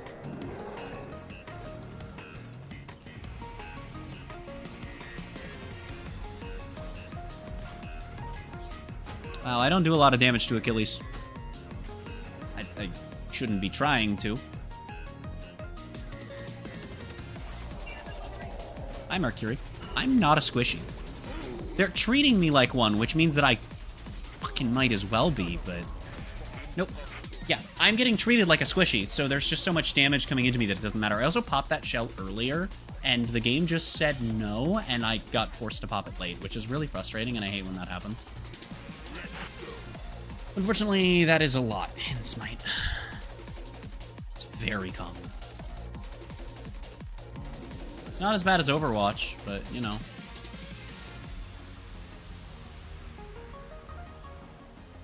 Dude, Overwatch buffers your shit for so fucking long.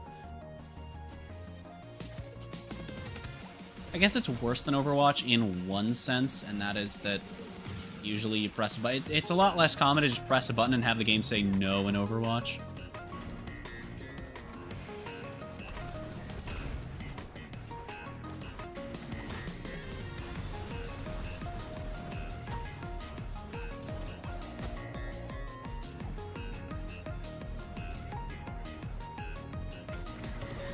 Uh-huh.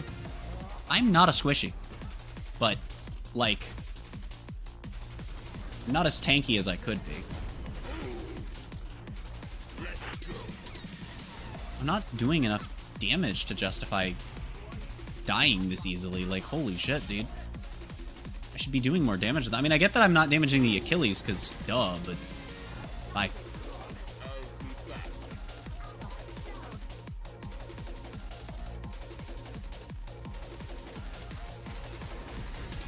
Unfortunate.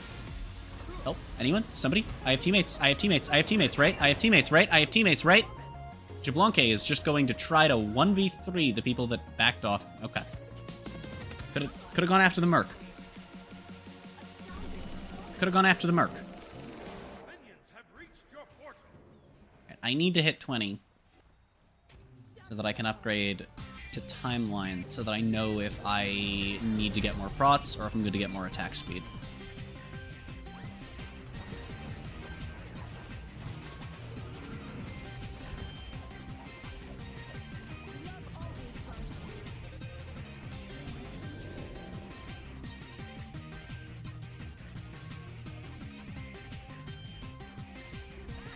Well, I have Typhons, but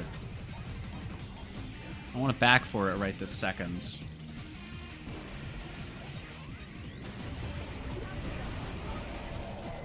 Yeah, okay, whatever. Yeah, I mean, it's like I don't have protections at all. It's very frustrating.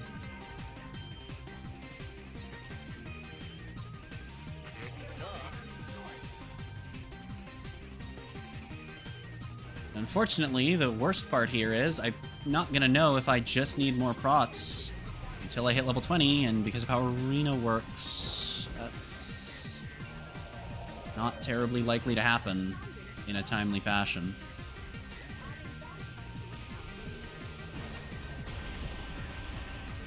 Nope. Nope, because Neath is running at people that are not hurting me.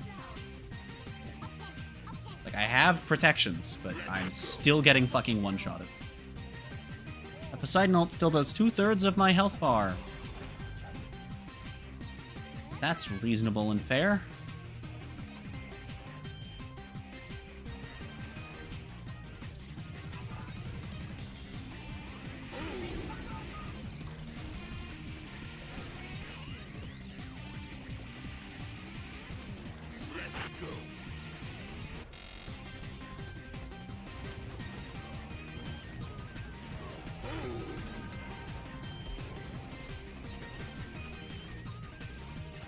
Hi there.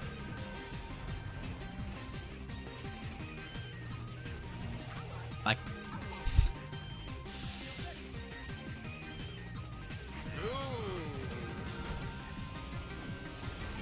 There we go.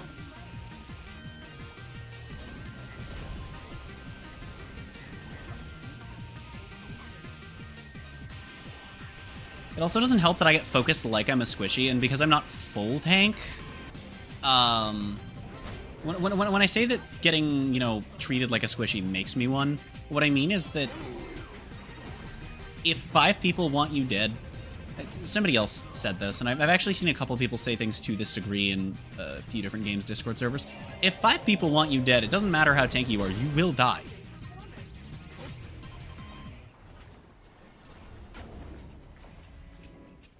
There's not really a way out of that fact. Not alone, anyway. You need teammates to get you out of a position like that. And they can't always do that. Man, I hope that wasn't directed at me, the Kronos that had no fucking health. Also playing against Achilles, which doesn't help. He has just fucking execute for no reason.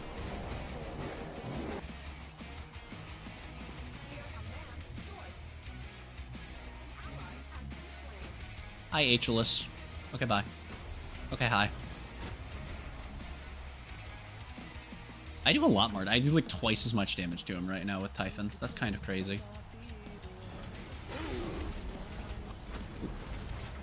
Just in time.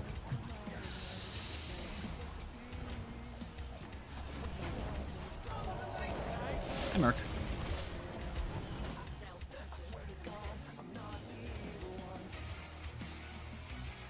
I should be healing more than this.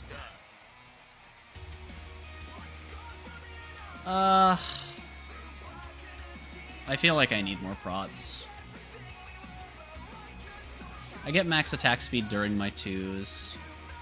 So we're gonna go, I'm gonna go Mantle, just for more CDR. 20%'s already not much.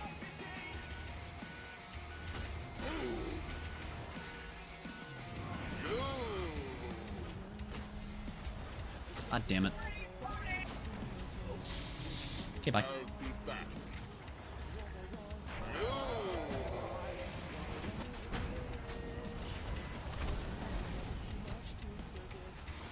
Can you believe that one teammate we had yesterday was like, man, who plays Power Erlang?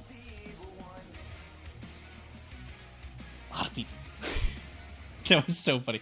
I was wondering why that popped into my head. It's because I was checking to see if anyone has recently yelled at me for playing Tank Chronos. Thankfully, no one has yet.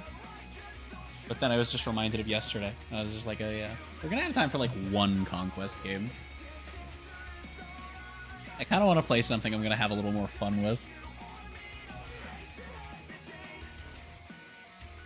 Crested Agenda. Who the fuck is that? That's the Poseidon. Must have been in chat. Because definitely wasn't inting.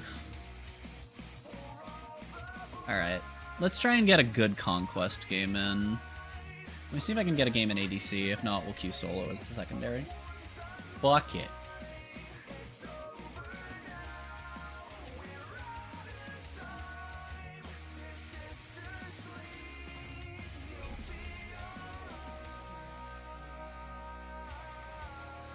bot ADC. Awesome. What if I played attack speed Morgan Le Fay?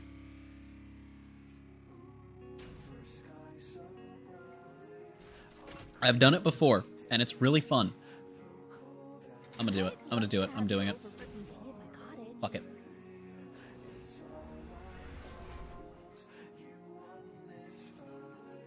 Fuck it.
That's interesting. Okay. So if I do the build that I want to do, we'll be at 1.7 attack speed before Nimble Bancrofts kicks in. And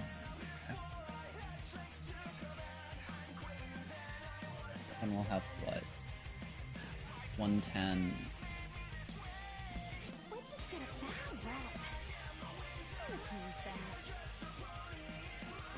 Nope, that is more than I thought.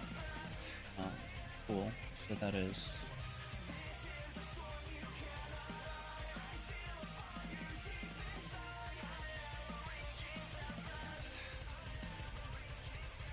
So that's 270 off of those alone, and then Nimble Bancrofts is for every 30 power. So I gain like 20.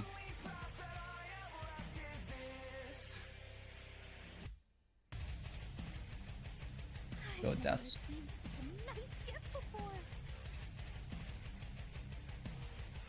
Go with deaths. We'll go with Hecate into Bancroft. We'll go with Wing Shard because my abilities are gonna have a really strong clear.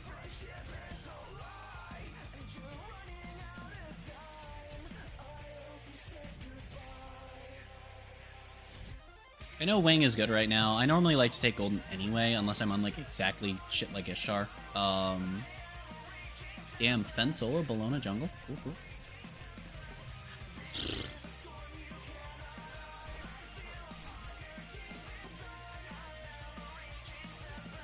For anyone wondering, I have actually played attack speed Morgan Le Fay before, and it is decent. I wouldn't say play it in ranked, but it's pretty fun.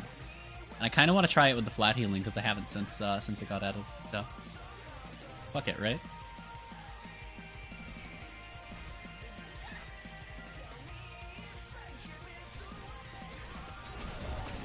Oh! I can't hit the green. I can't hit the green. Sobek, I can't hit the green. Yeah, they would have died if... Dude, let them come to me. Let it come to me. Don't die. Oh, one of the greens went back. That's not good.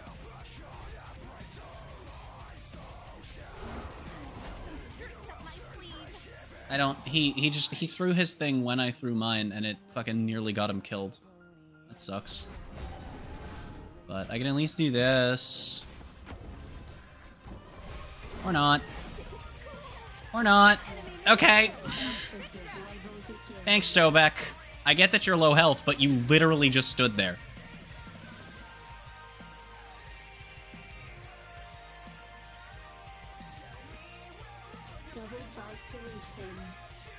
Don't just stand there. Back at that point. Holy shit. Like, I thought that he was at least gonna, you know, if things got real dicey, I thought that he was at least gonna run in and schmongle, you know? Nope. Nope. Not at all. Not in the slightest. Fucking hell. I love having teammates. Yeah, that's irrelevant.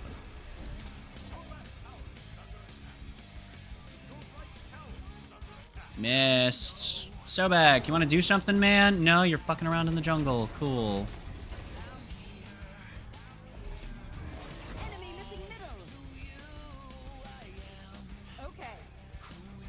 Should have gone Bancrofts first. Bloink.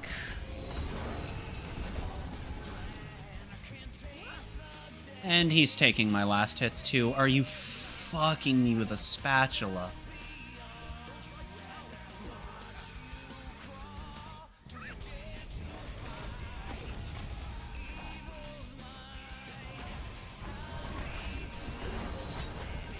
I wanted that to hit Neath, but that's okay. No, I don't have it. I'm on cooldown for just a little too long.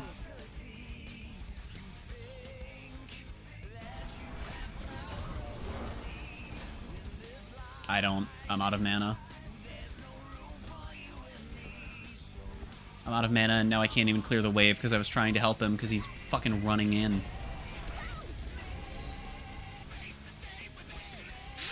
Okay, so my support only knows how to stand around and do nothing or run straight at the enemy with no regard for his.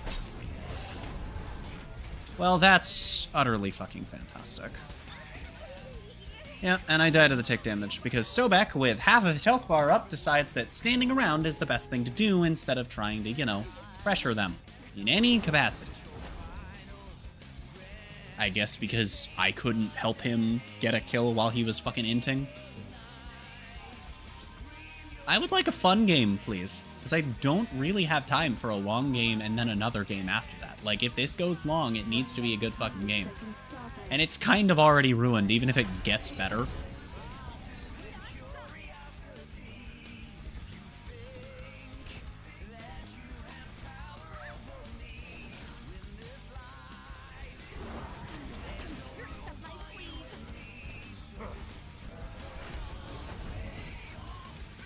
Okay, well now I have a shitload of healing at my disposal with ult. It's good.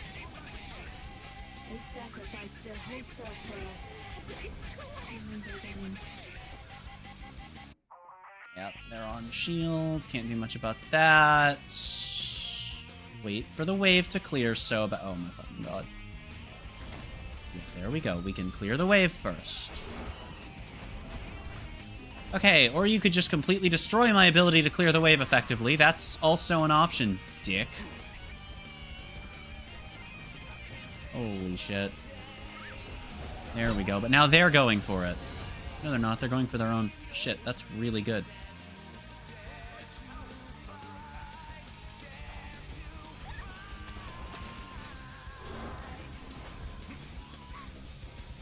Hey, he didn't take the last hit. He actually stopped, which he hasn't been doing for minions. I guess it's more important on the Newts, because... This is half. Alright, cool. Because the Newts give more value than the minions do. So I guess it makes sense to be careful on that one more so than the others. Looks like we've actually made up a lot of the level deficit as well, which is big deal. Hi, Cthulhu. You want to dash, Cthulhu? That's what I thought. Enemies have returned to base. Enemies in left lane. Sorry, not lane. Jungle. Enemies in the jungle. I hit J and Smite said nah. That is... okay. I need to be careful trying to throw abilities at people with this Sobek. But we're good. We're fine. Holy shit, dude. It's like this Sobek is not aware of the fact that waves exist. Like, there's two kinds of duo laners in Smite. There's the kind that doesn't understand that waves exist, and the kind that doesn't understand that camps exist. There really isn't an in-between. I would like to give this to Sobek, because I know that when I'm playing support, I always take this shit, but... nah, dude, get the fuck out. Whatever that alert was, thank you for it. I'll check on it after I get a moment.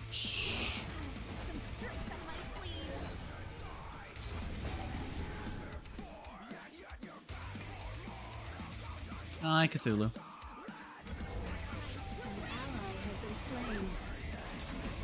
Nope.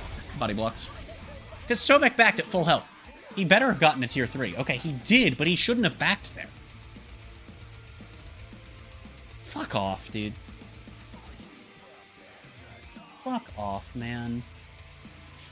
Oh, thank you for the dollar tip, Alan. Sorry that you join in on my support being a complete fucking shitter. Me being very annoyed by it. God fucking damn it, dude.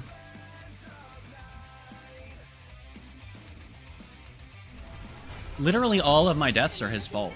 Like, quantifiably so.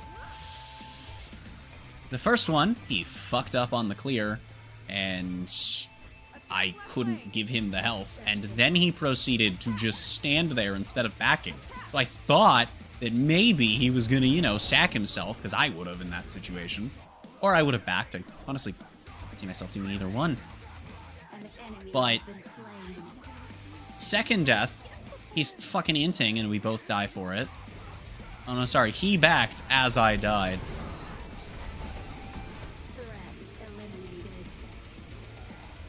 And then third death is literally just that he backs for no fucking reason. And I'm just like, really, dude? Yeah, and the jungler's an asshole. Alright, cool. And she's splitting my farm. She's taking my farm. Alright, so we're reporting the jungler for being a dick. Probably goes under other, but... And then we're reporting the support for inting, because it's still inting if you're feeding somebody else to the enemy team. Doesn't have to be yourself.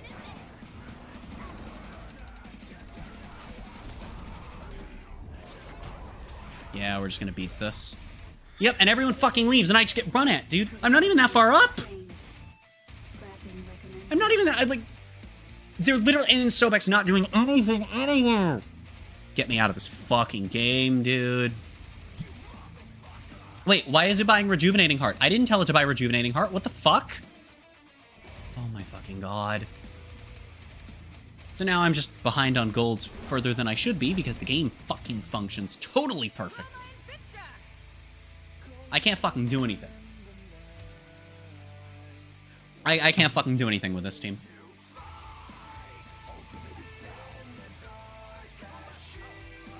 I'm fucking almost 1,000 gold behind because of these fucking idiots.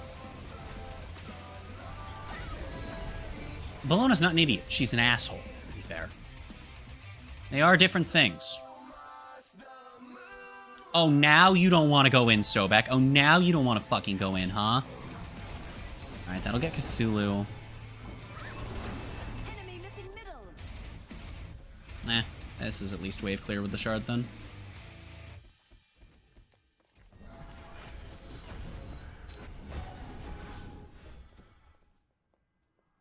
Yeah, now you don't want to fucking frontline, huh? Now you don't want to fucking run in, now that I want to fight. Get out of here. Get the fuck out of here.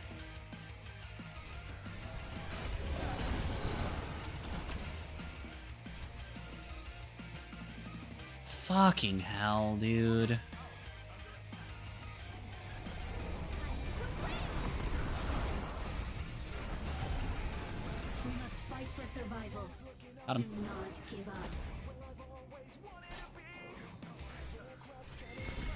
worth.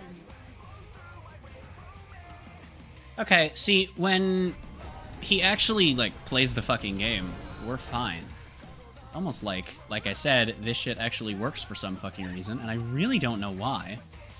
And it's funny. I just, I prefer when my support's not inting. And when my junglers aren't stealing my farm as an ADC. But, Here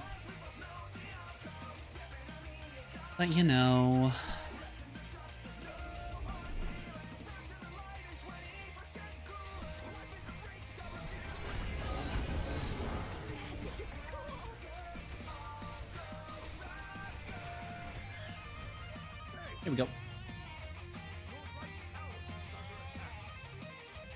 This Wukong is toxic as fuck. Dude, I think most people would tell you every Wukong is toxic. A lot of people don't like playing against Wukong. I don't get why. Like, he's not that annoying to play against.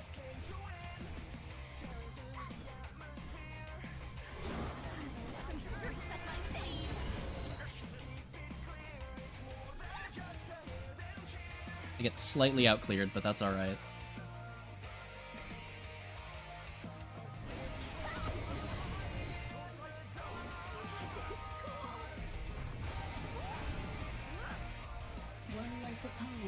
Yep, and she backs up. I don't actually have to pressure her, I just have to make her think I'm going to. Which is good, because I don't have the mana to actually pressure her.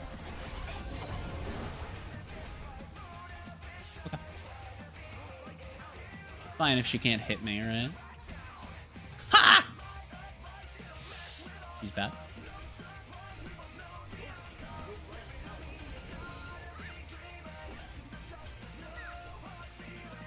Okay. Back we go. Nimble Bancrofts. Then we'll get Demonic, theoretically. I don't know. I like getting Cyclopean first, especially because it'll have CDR. We can go... Is the Neath going ability? Okay, she's going a weird hybrid build. I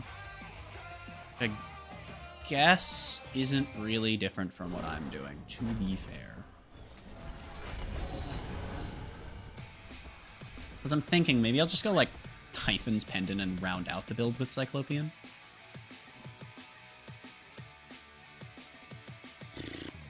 Not sure.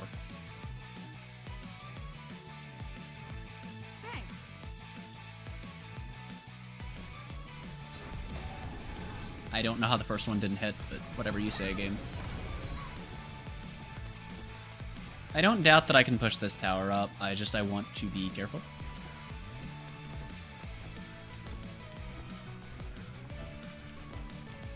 I do feel like she should be back by now, and it is weird that she's not back, so I'll ping missing, but she's not back. She should definitely be here. Ah! Funny number.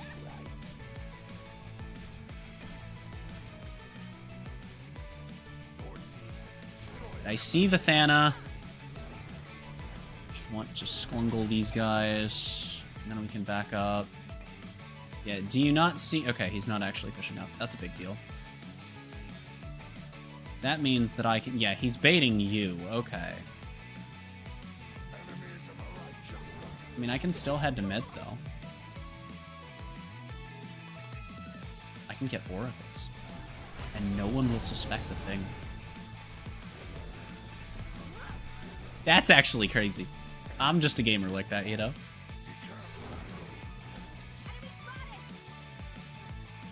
Alright. Oh, they have a Morgan Le Fay. That's funny. Dude, if I had damage her with auto attack Morgan, I will laugh my dick into the next dimension. Hi, Neath.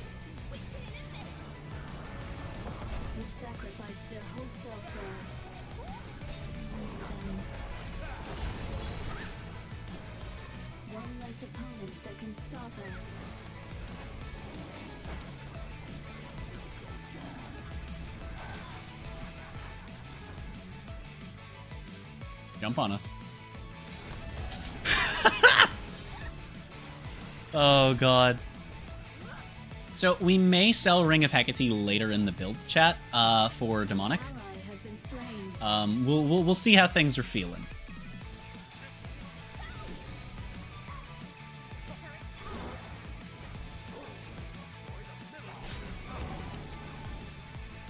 There was no way out of that. But also, he beads before he got thrown, and yeah, so fun fact about Sobek, chat, you can't beads before you get thrown. Sobek and Hercules have their little throws, and you can't cleanse them if they've already connected. Like, if you're in the air, obviously you can't, nothing, knock-ups don't let you do that, throws don't let you do that. But, also, I'm actually just gonna go for Pendant as my third item, because we do have Nimble Bancrofts. It will still give me attack speed. Just not a lot. But for Sobek and Hercules, if they grab you, and I've heard, supposedly, that if you're on land, this doesn't happen.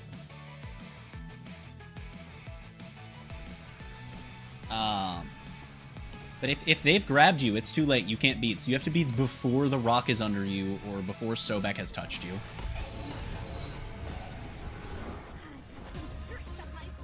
And I honestly, I don't know why.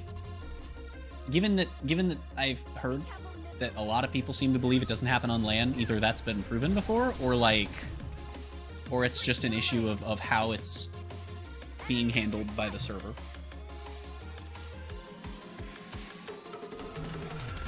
Anyway, I can get oracles, so we just keep having Vision of Fury. That's always a fun time. Like, they're not pushing the beacon, so it doesn't matter.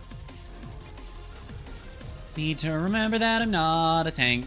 Hello, Wukong. Fuck off.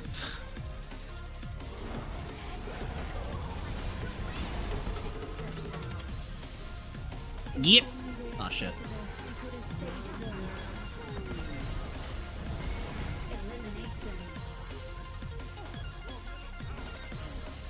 Hi, Wukong. Nope.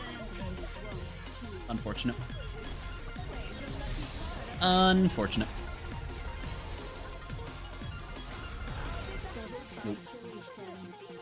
Yeah, and Bellona is just nowhere to be found. Our jungler is trying to be our solo laner, I guess. It's not working out. Oh, she's also stacking Storm Seeker. If you're doing that, you better be building Silver Branch at the end of that build. So, people talk about Stone Cutting Sword being like a good item, and I don't see it, man. It doesn't feel good when I've played it. Oh, where'd I get the extra gold for Pendant from? Based. Alright, alright. Now we go Cyclopean.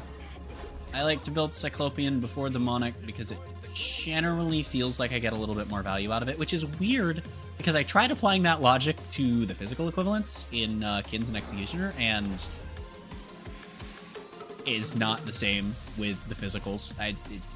Building Kins early just feels like such a fucking waste. Hello. Fenrir, I'm trusting you here, but... Splonk him. Nope, that didn't count for some reason. Okay. I am Sobek. Yeah, Bellona is just literally refusing to do anything with us.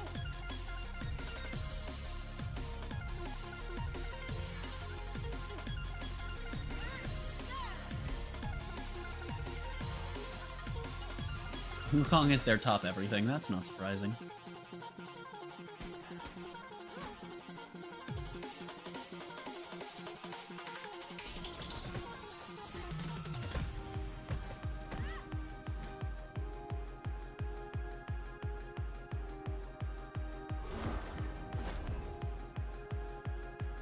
At the rate this is going, I actually probably won't have time for another fucking game after this, but maybe it'll end quickly.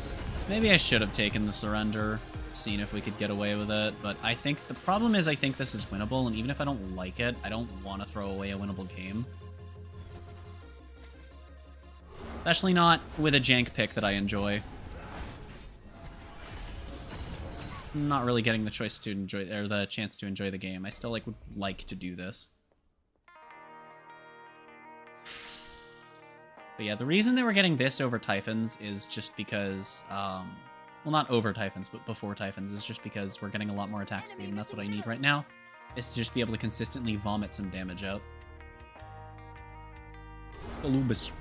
Alungus. See, it still takes 2 abilities to clear camps. Like, it's not that much, or not camps, fucking waves. Which is not that much when you think about it.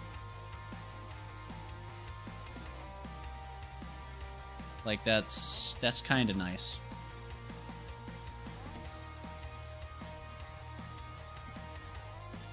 I mean, we haven't even gotten into another fight since the last surrender vote, dude. Nothing has changed. Oh, Bologna's fighting now. Nice. Like, this is a winnable game, Hera. Literally nothing has happened since the last surrender vote. Calm down. You don't just try to surrender again. Well, I mean, I guess if you just want out. What's her KD look like anyway? She's 3-1. Dude, I'm the only negative squishy, and it's literally because of the... Okay. They're going over there without pinging. I thought we were going to just... I saw enemies mid. I was like, okay, are we going to set up the fight? No? Okay.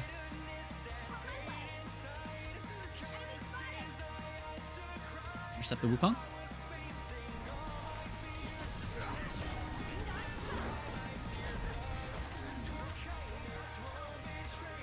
I'm gonna get jumped on.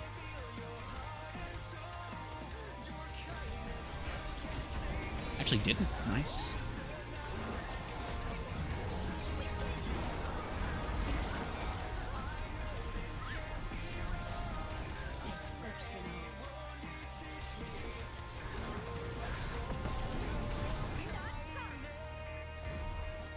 Balls.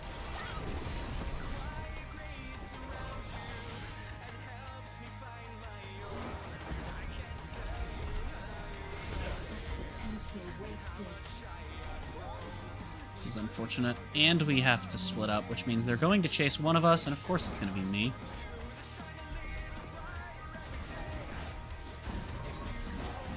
Oh! The double! Hi there. Hi, guys. Nice!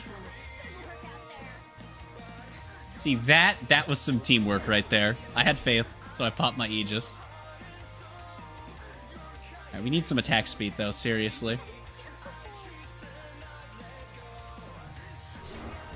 Besides, if for some reason my attack speed is somehow close to max, because I think it's, what, 20 to 30, so if we're at, you know, if we're at 1.4 attack speed, or sorry, not 1.4, fucking like 2.4, or, you know, like high 2.3s, then, like, yeah, I'll just say fuck it and go the other starter upgrade.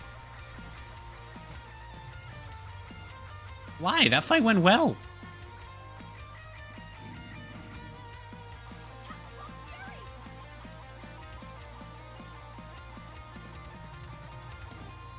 Sobek, why are you farming speed camp alone? Is Fenrir a tank at all? Nah, bruiser. As much as I hate it, she's right, and I don't want to throw it away. I need a tank, and Hera being here to secure would be wonderful. We need wards, and I need to buy a chalice.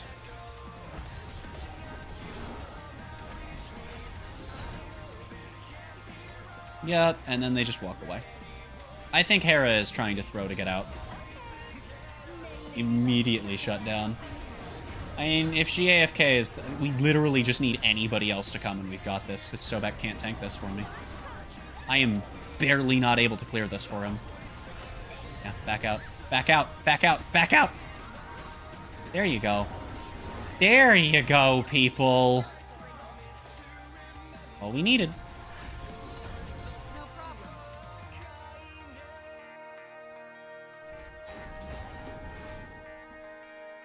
So late to the party there. Nice. I'm gonna go around this way. She's gonna get fucking mauled. Awesome. Oh!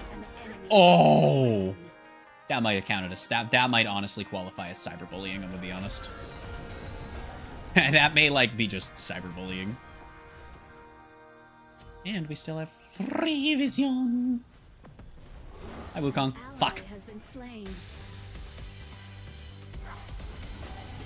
Hi, Wukong. You think I can't scrungle your bungles? Well, you're probably right, actually, in that case. But I can stall until Hera shows up, and then you're fighting two mages, one of which can smelt the tank in theory. Oof.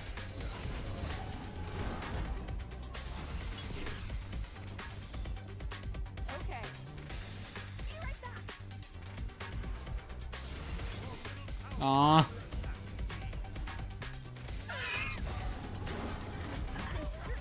Ah. Yeah, Hera's just standing there.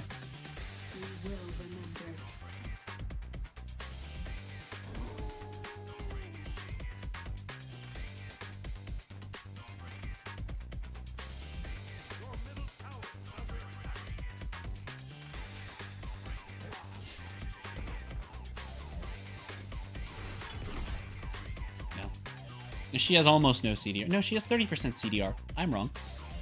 Okay. Cool. The fuck. Okay, we get Typhons, and I can really smelt into the tanks. We get Typhons, we get starter upgrade, and no, we're definitely not going to have it, even with Typhons. So yeah. Yeah, the last thing we're going to do with this build is see if we need to sell out of Demonic, but the 20% pen is going to go a pretty long way. Not as long as 30, obviously. But also the extra power and attack speed traded for that passive could be nice to have as well. Remember I said I was going to buy a Chalice? Yeah, I forgot. Unfortunate.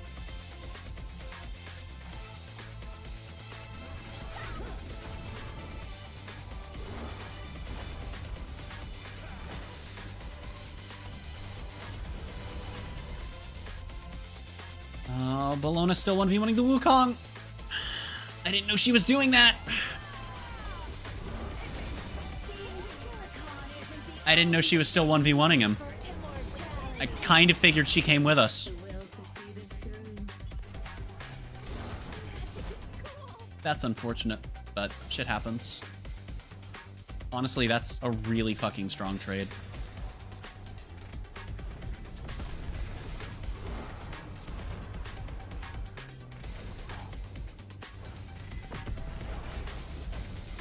That was late and misread. That's unfortunate. Yeah, I don't know why Hera stepped up there. That's just gonna get her killed. But it'll get me out.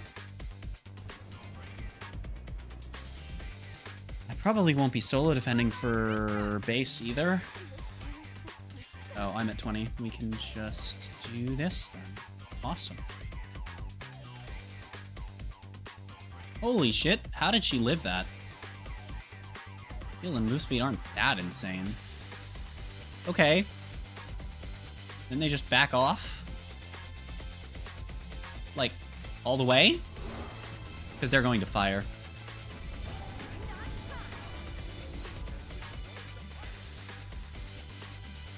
This is winnable. Not going to fire. Oh, that's a big deal. Oh, that's a big deal! This is doable, man.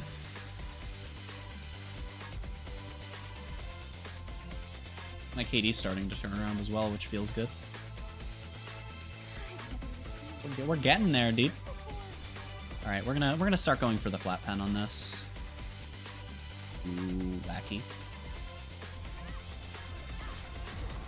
I love Morgan Le Fay's full attack speed. By the way, it looks so sick.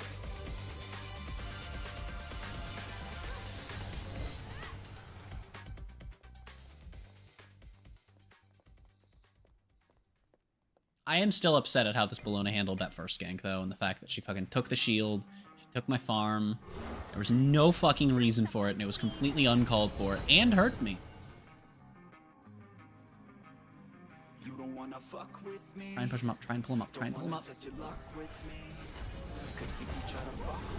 Ooh, they were ready for me to help, so she helped.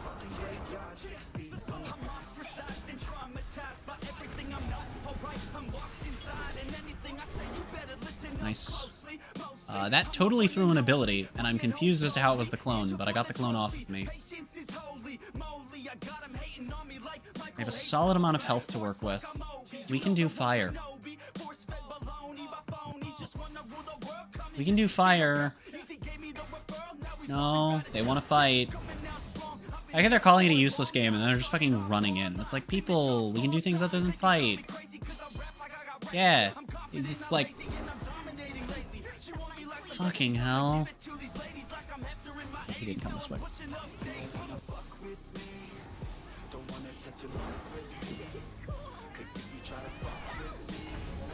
Oh, that doesn't stop Fierce, because it's not considered to directly affect move speed. That's funny.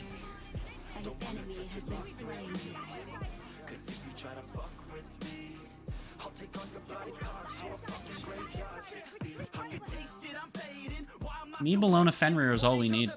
As long as Fenrir can tank it anyway. We just need a tank, because we have 2 auto attackers ready. Go. Get ready to back out, but...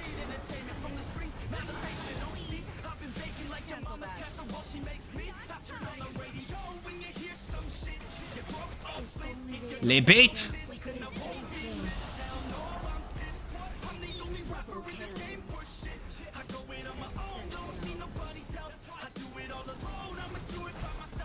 Ouchie.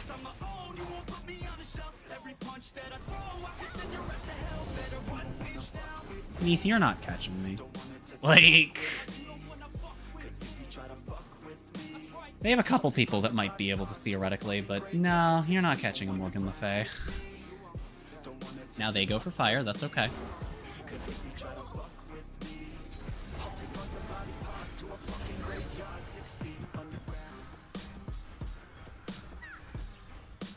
I mean, if Hera's gonna be a whiner and not play the damn game, then I'll just fucking take her buff because I can utilize it.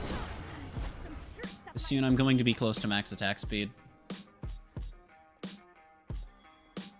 I mean, we can just do Pyro when it comes up.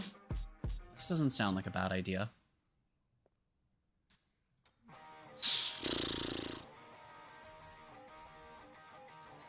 Yeah, see, Sobek's ready.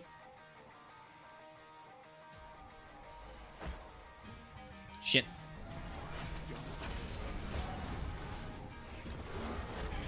Please, turn around, Sobek. Thank you.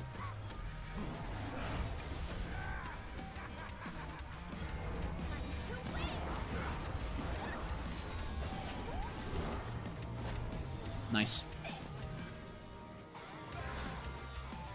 Kind of agreeing with the Bologna. Chat, I haven't died in like 10 minutes. What the fuck? Like, I've been fighting. I'm probably not out-damaging. Ah, I am out-damaging Bologna. What? Chat, auto-attack Morgan Le Fay. Chat, auto-attack Morgan Le Fay. Thinkin'? Thinkin'? Anyway, yeah, once we get Typhons, that's a massive-ass power spike.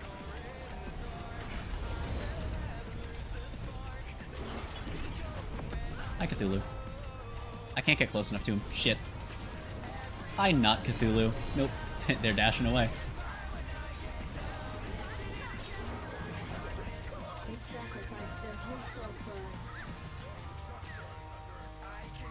Oh god, dude.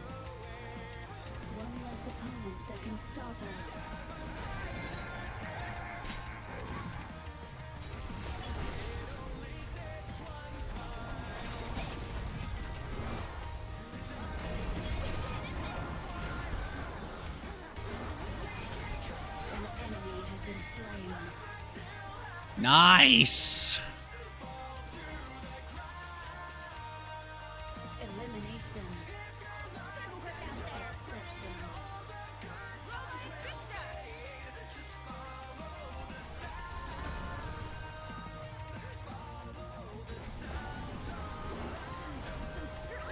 Shit. Why were they there? What the fuck? That's terrible. I should not have died there. Why the fuck were they there? Also, they have tons of wards. Unfortunate. I think I will wrap up stream and oh, Fenrir rage quit. Nice. I just get to report people. I just get to report more people than the support who inted early. He's not now. Good for him, but he was. Too bad. Here's the thing, right? If you're inting, I'm not going to report you for stopping. If you're doing something that, like, okay, maybe it's inting, right? If you're doing something that looks really, really, really fucking bad, it doesn't matter if you stop. I'm still going to report you. And, like, if it's not inting, there's a decent chance that you won't get punished. But, like, god damn, dude. Like, being bad's not inting, and I don't give a shit. If you're bad, whatever. Realistically, bad is relative. Like, to someone, I look like a fucking god at this game, and to someone, I look like I've never fucking played a video game before. So, well, to be fair, to the latter, they're probably looking down here. You know, but okay, we're just running in now. We're just running in now. I'm just gonna farm the wave.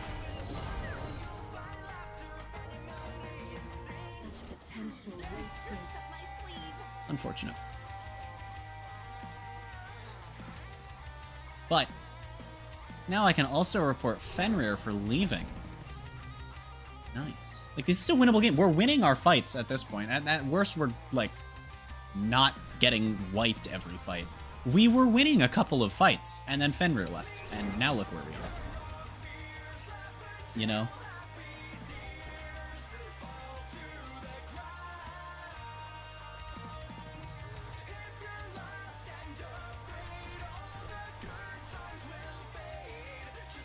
There's no way that I have the ability to clear this, do I?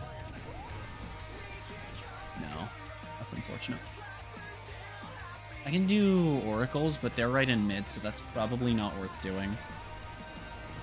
Attack speed. Okay, grip is 23. Hecate sells for 15, so we need 800. Just runs in. No, at this point, we're close enough to the end that we might as well play it out. Thanks, Sobek. Glad you have a dash you didn't use. Also, Bologna did just kind of run in on her own, but, I mean, yeah, 1 for 2 is not bad. Oh, right, but Hera's dead, so doesn't really matter, we're still... Never mind, nobody else came. That was a 2-person push. Now I'm upset that I died, or a 3-person push, I guess. Now I'm upset that I died to that.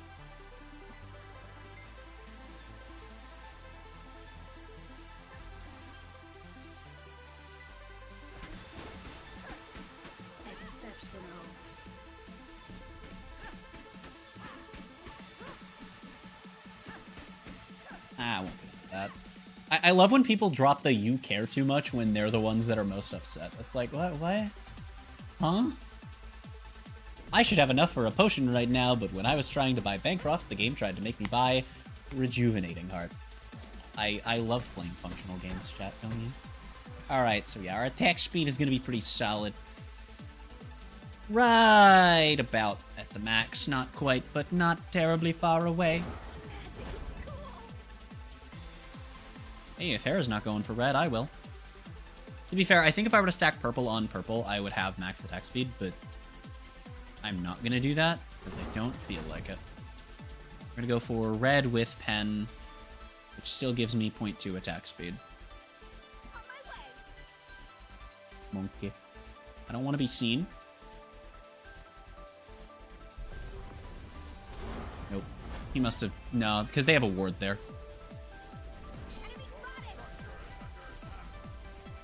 Shit.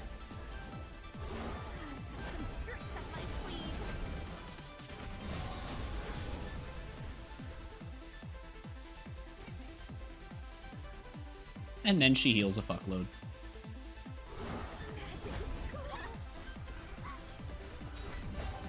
I just love seeing you care too much from the person that's like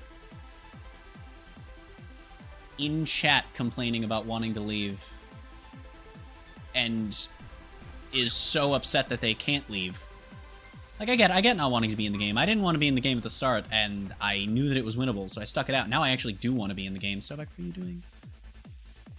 But, like, she also just spent a couple of fights refusing to fight. Now, to be fair, so did the Bologna. She doesn't have much room to talk on that front. But...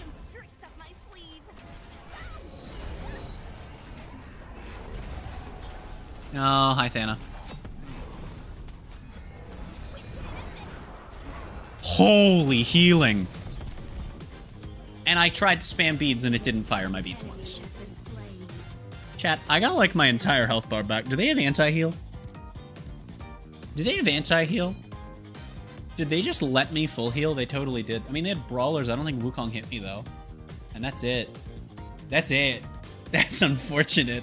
That was awesome. Chat, if we had a full team, we'd actually have probably won that fight. The way that that went, if we had both of our tanks and our support could actually have done peel instead of having to split 2 fucking jobs because our Fenrir is a whiny bitch who rage quit for no reason.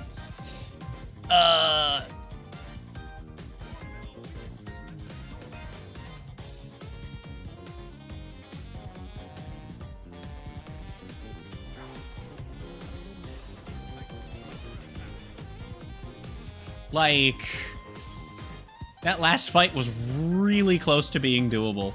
I know we only got one of them, but like, we had someone pulling double duty. And we started horrendously split up. And Hera's mad. Like, if these two were playing calm, we'd be set. We'd be winnable. This was a free win.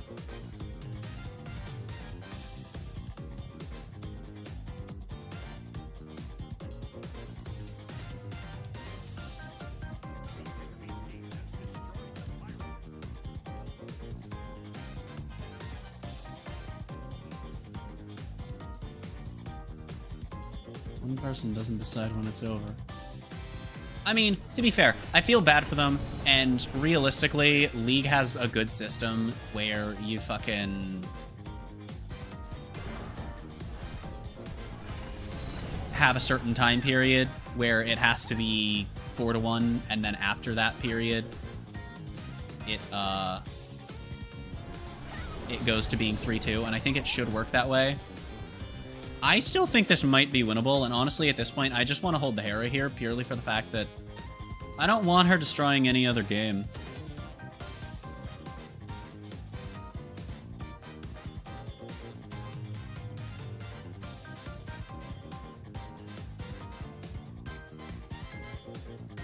One is reportable.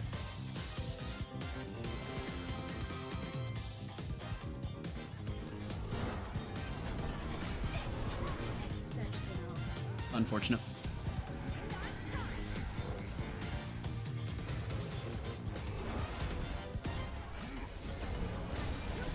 Nope. Hi, Cthulhu. Yeah.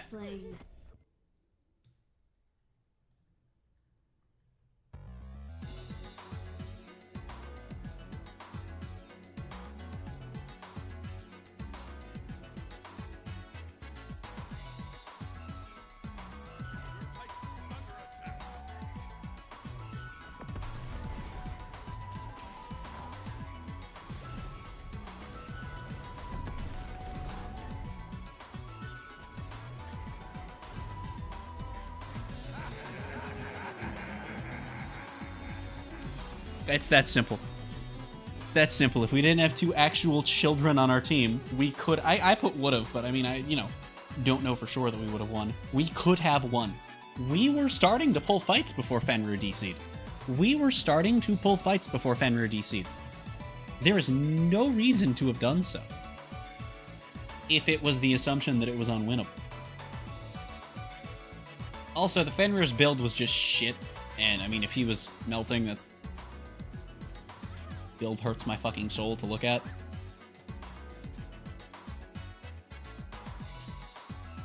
Fucking hell. AFK. Inting. AFK. Like, what the fuck even was he? He was building into a stone and then changed. I'm assuming this was going to be a shifter shield, but...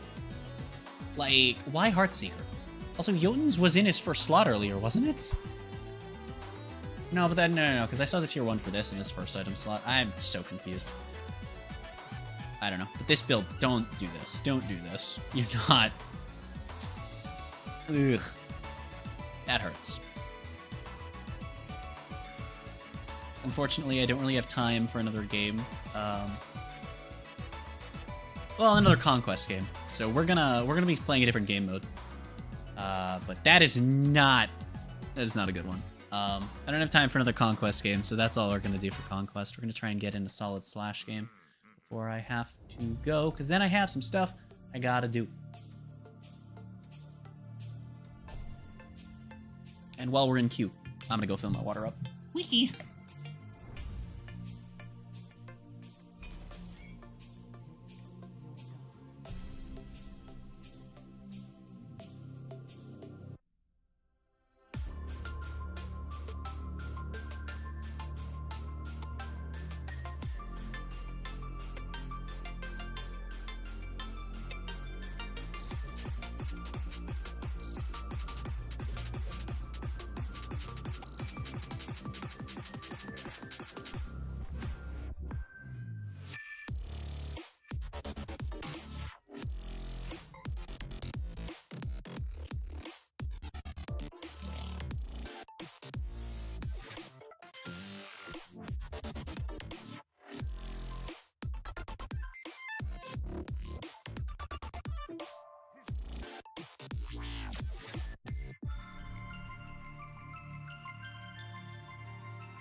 I'd love to have you over for some tea at the cottage.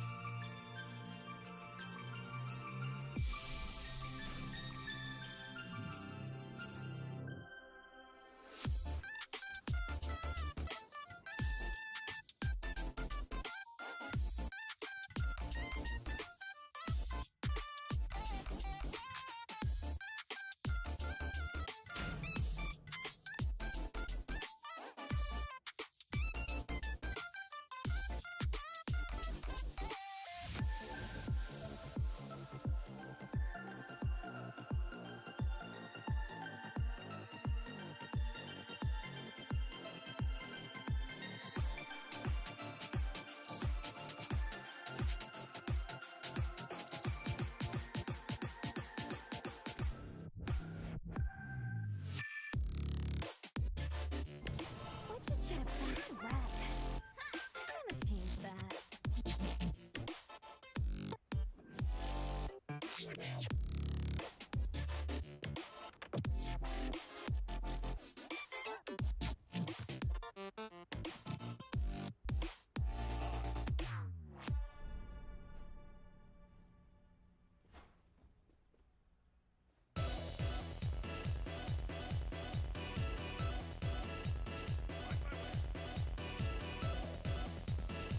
Okay, back just in time.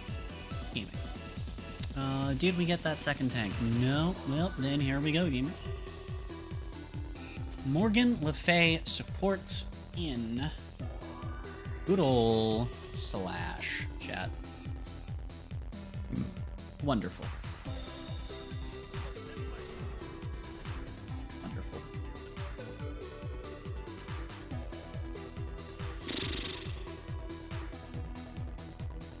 They have a slow, a taunt, a mez, a silence, a fruit.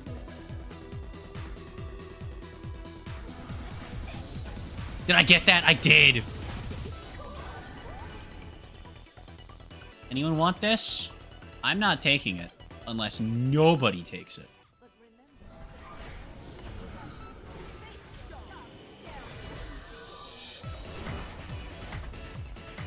Yeah, they're gonna target me like a squishy, which actually early game might just hardcore benefit us. Bye. Popping cloak for myself, but it's not like Herc gets nothing out of it. Anyway, yeah, so for their CC, they have a disarm, a knock-up, a root again, and a pull that stuns in theory.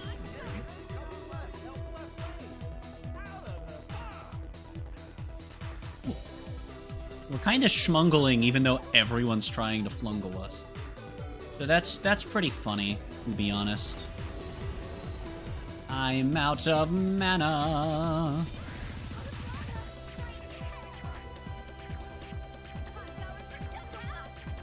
If I could get help with buff, that would be awesome. All I need is somebody to smack this shit for me, because I need it bad.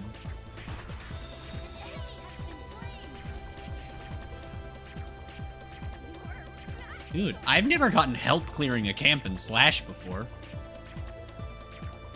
Alright, I can do a little bit of poking. Skulugnar. Nope. Hit the fucking minion, dick. If I don't back because I get poked out by... Yep.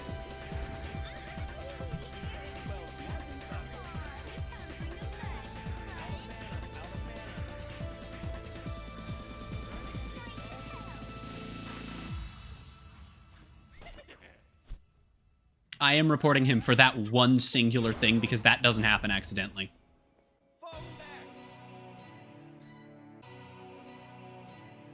No. Like, that is intentional feeding.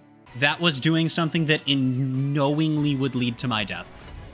Because they have a Nox. There's no fucking way I get out of that unless they just let me back. If they approach me there, I shouldn't have had my back canceled, and it got me fucking killed. He should have fucking pressured them. Yeah, hit the fucking minions, dick. I'm not fucking touching them. IO support starter. I don't want to last hit them.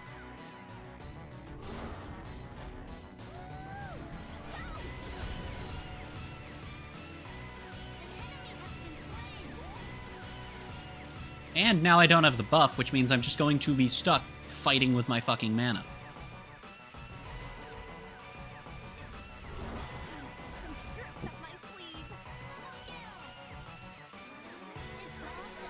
Yeah, I'm stuck alone now because Herc is mad that I called him out for fucking team killing me.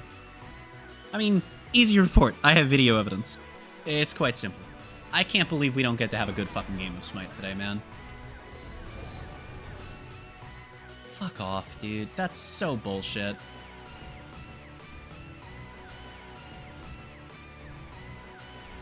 I wanted like one decent game today, man. There you go. Now hit them, dumbass. Is that so hard?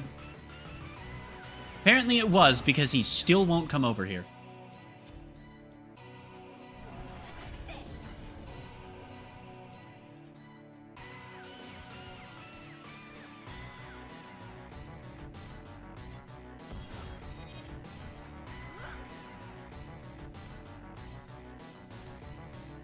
Sorry, man, I'm farming with a support starter. Gotta cut me some slack here.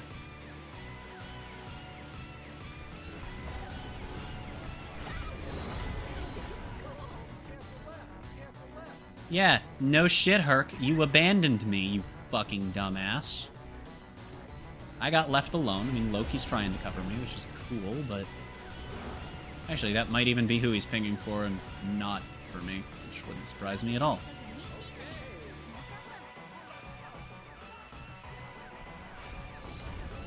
He needs health and mana. I need mana. Nope. I was trying to read the Athena there.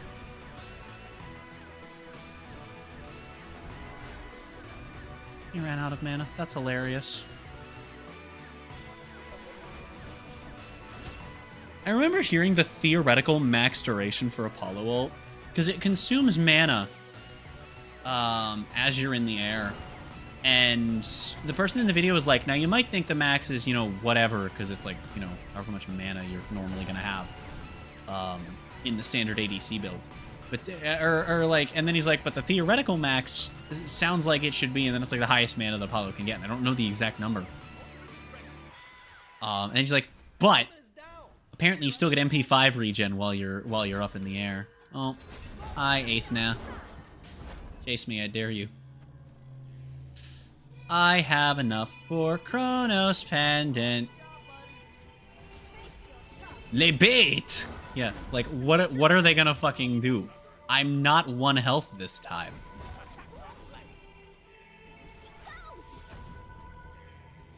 Go ahead, Athena. Dash.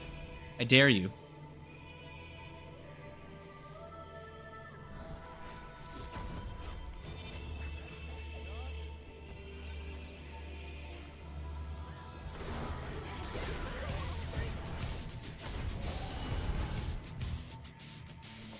I want to back. I have Chronos Pendant available to me, but if I can bait them, that's okay. I don't mind bait backing like this, where if I succeed, I back and I can buy the thing I want, and if I don't, I just have people running at me that are going to get punished. It's fine when I don't have 1 health. Let me see if I can get someone to run at me again. Nope. Unfortunate. That's alright. Grab this. Next up is Teebs.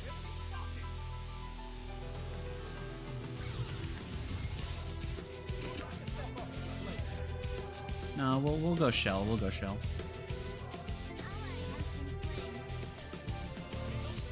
Alright, let me go for the...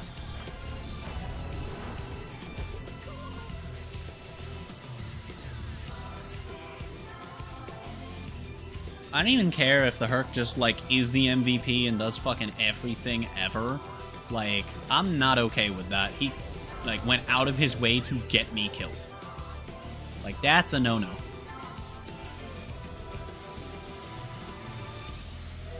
Oh, right, because I'm not in range of a teammate, so actually I don't get it because it's not war flag. You know, we could just, like, push a lane that they're not in. There's only 4 people over in this lane. No? No, nobody wants to do that? Okay. Alright, come here, you two.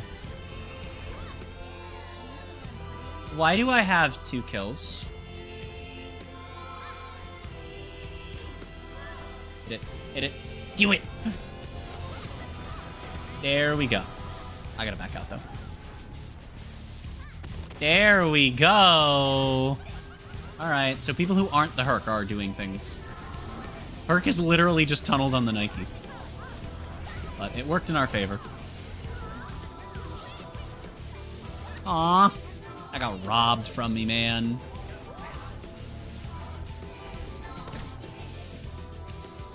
Alright, well now I can go get Thieves. Really, Athena? She can just run at me. I'm not helping Herc.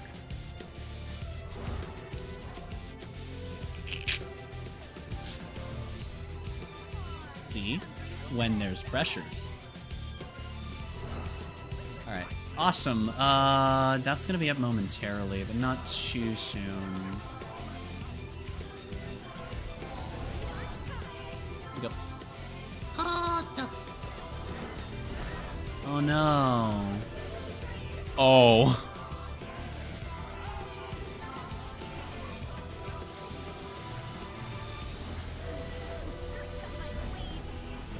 Uh-huh.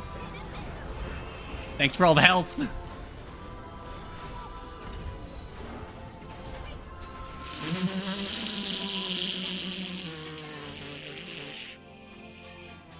Alrighty then. To be fair, that was a lot of shit being thrown at me. Everyone kit dumped and Baron ulted. I'm okay with dying there. Because, I mean, I burned a fuckload. I'm not out mitigating the Herc yet, though, which is unfortunate and annoying. I actually don't know how, honestly. I'm very confused by that. Oh shit, I already have enough for my mask upgrade. Paste. We should really go for our Scrungus, but we're not, and I'm not doing that alone. So if we lose it, that's not my fault.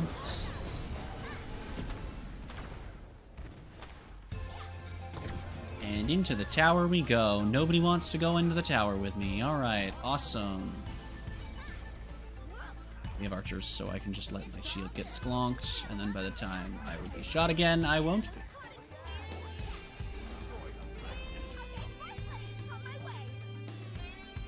No. Not everyone. Not everyone. Not everyone. Not everyone. No. Keep fucking pushing.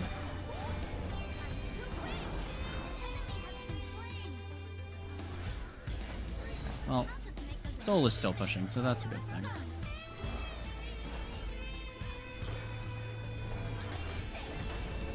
Okay. I don't know how that... Oop. Well, I'm not sure how that didn't trigger the snap to aggro us. Okay, well, if he can kill the Athena, he can kill the Athena, but I'm going for the rock. This is how he's mitigated more than me, because he's fucking inting. He's inting and not dying, and it's very annoying because I have mitigations. I should be matching his protections at least somewhat equally.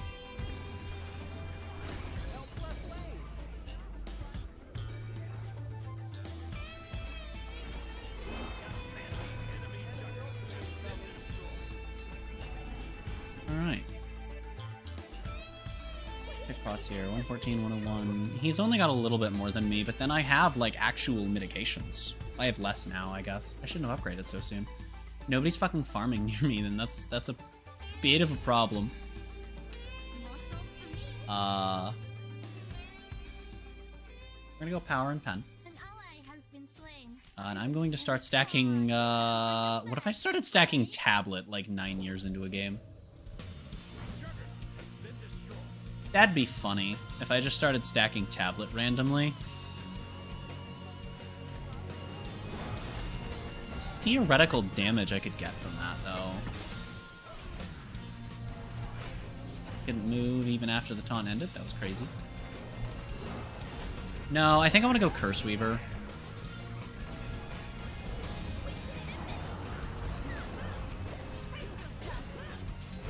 Want to turn around there, buddy? Want to turn around there, buddy? Nope, I'm keeping them off of you. If you die, that's your fault. I literally just kept both enemy tanks off of our Hercules. As much as I want to stack tablet up, I think it'd be hilarious. I'm not going to. People need to farm minions. We're not killing minions, is what I've noticed.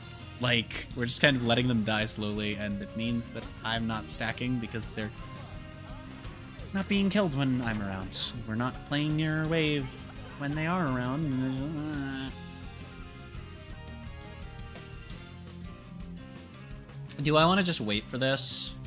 I'm just going to wait for this. I'm just going to wait for this. A lot of flat pen, chat. There it is. Well, what the fuck we did? I guess Soul getting the tower pushed me over. Sure. Power and mana is what we're looking for. You know what? I'll take attack speed, or move speed.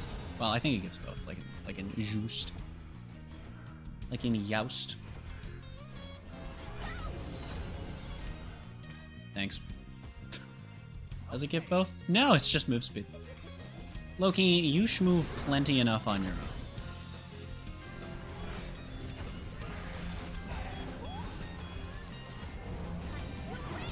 Aw.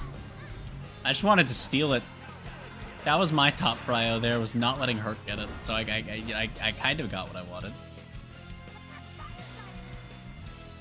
Oh. I'm tanky enough. This is fine, I guess. Do I just do that little damage? Yeah. Okay. Yeah, okay. I was thinking for a second, like, am I just not going to stack off of killing this thing? The answer is no, I did stack. We're good, we're good. He's just a chunky boy. He's just a chunky boy. Nope, Herc walked out of range. You're welcome, buddy.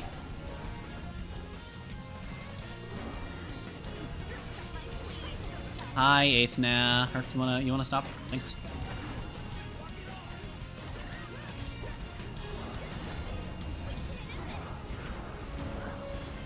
They have a lot of anti-heal. Nobody's helping me.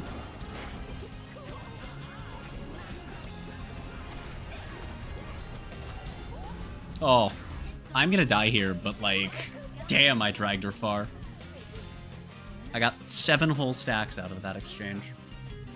Chad, I don't hit very hard. Oof. Oof.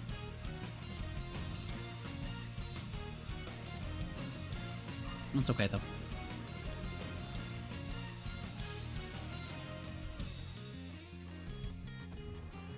Okay. Well, of all the prots we need once Thieves actually gets evolved, it's just waves are not dying near me. Like, at all, in any capacity, and that's problematic as all fuck. Ugh, life is pain, chat. Life is pain.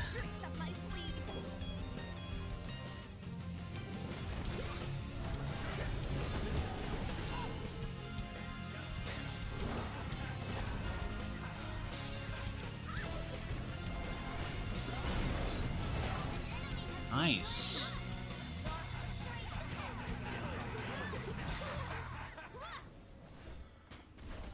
I'm gonna let him keep being top mitigated when he's tanking towers, but I really don't give a shit. I'm still not sure how he's top mitigated, but I'll mitigate a little bit.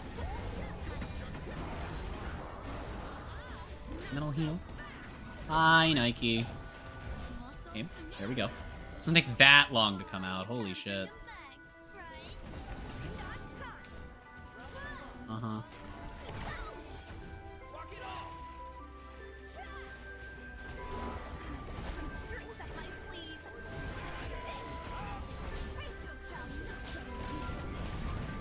Ouchie. Their top damage. Baron. Okay.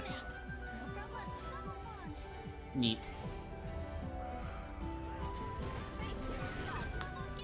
Oh shit. That got my Thebes evolved, which means that once we spawn in... So here's the fun thing about auras, chat. First off, the starter items aura counts for itself. Fun fact. And secondly, auras count toward the starter item, but they don't show when you're dead. Part of your stats. So like Shoguns won't be shown as part of your own attack speed, even though you're always going to have your own auras affecting you. So, now that we spawn in, suddenly I have all of my stuff. I like how Loki got mad at me for taking this and then just chose not to take it this time. That's funny. I'll gladly take it this time. Fortunate.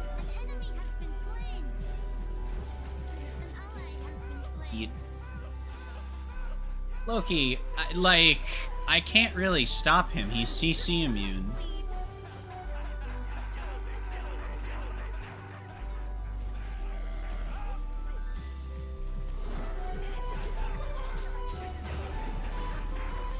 No, I mean, none of us were helping. He was getting fucking Baron ulted. Like, not a lot we can do. I mean, there's Eat the Stun for him, but I wasn't close enough for that.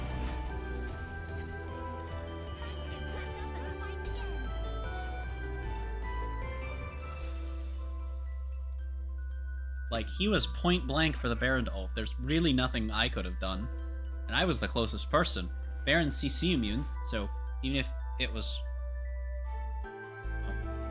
far enough, or even if it was like, there's nothing I can do, basically is what I'm getting. I don't even know how to phrase this, it's so stupid. Like, he's right that nobody helped him, but you got Baron ulted while trying to assassin dive. Like, it happens. Just gotta be more aware of their cooldowns, play more safely.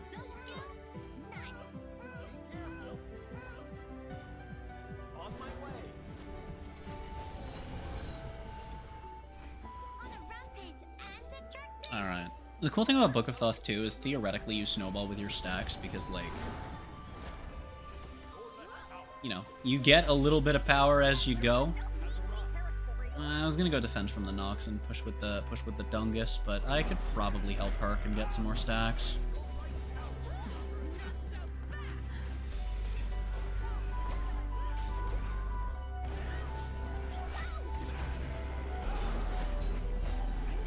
Much as I think that this Herc is a fucking asshole who was definitely trying to get me killed that first time I died, I mean, he's right in this instance.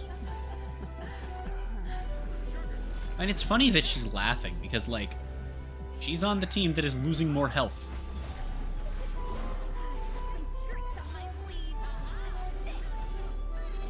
Nice.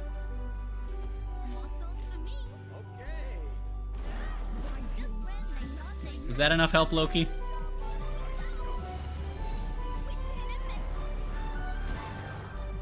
Aw, boo.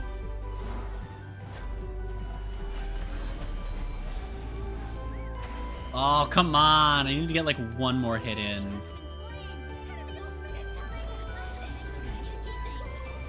Yeah, I just couldn't get there. That's unfortunate. Okay. Not as unfortunate as your face! Le anti-heal. Ouchie. How much anti-heal do they have, actually? It is Nike and Baron. Okay, cool. Aiming. Like, Loki, I don't know what you think is gonna happen here, but I ain't gonna be able to kill you. Or help you. When they kill you. Now we can steal their Scrungulorf. That's what these are called, right? Scrungulorfs. Owie. The fuck? I feel like that shouldn't have done... Percent pen does she have? Oh. She has Reaver. Well, the Reaver's not factored into that, though. Reaver's 100. Fuck no. 20% and 15 flat, that's not that much. No, that's fine.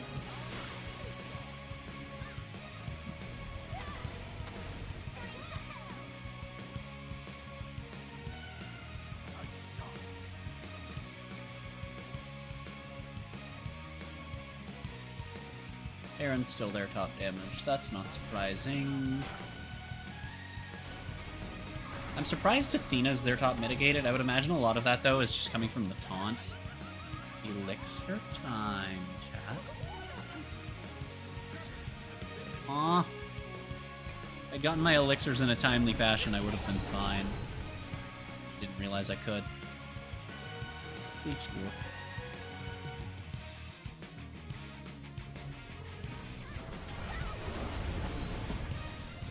Ah! I did the thing that I couldn't do for Loki before.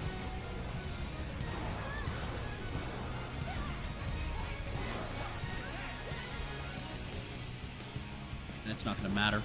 Well, it's gonna matter, because now Soul's gonna get away, but I'm gonna die. Maybe I'm not. Holy shit. Oh my god. No! The Nox AoE! Come on. Come on. Come on! Nice! Come on, Herc. Yeah! Nope, maybe not. He doesn't got it. No!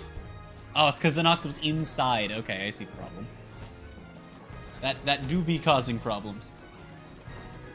Well, I mean, Chiron got the Apollo, so, you know, that's good at least. See, this is why I was thinking. I didn't say this. I was thinking maybe I saved my elixir in the raid. Why are you pinging Loki? He didn't have the health to fight.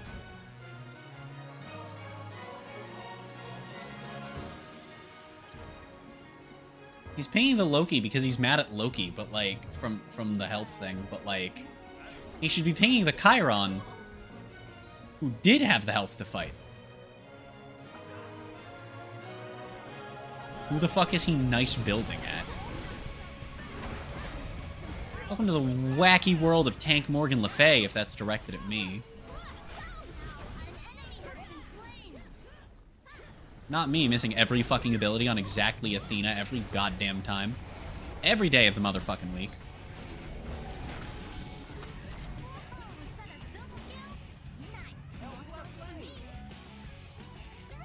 Now he's over there for no reason.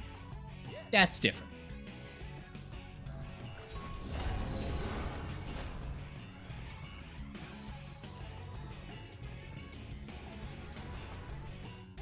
You know what? I can just go farm the other one really quick.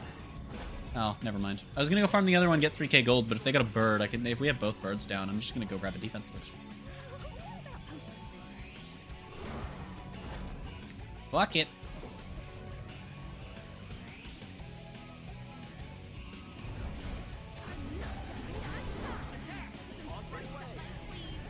I'm just doing this to get over here. I'm fine.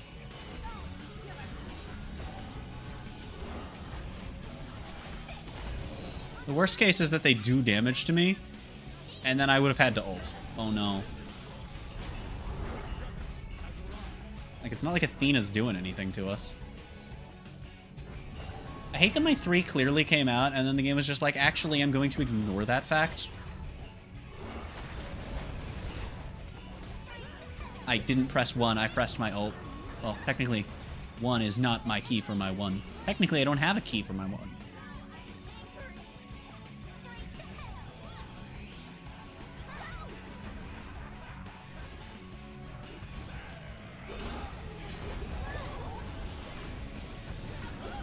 I'm hitting the Titan.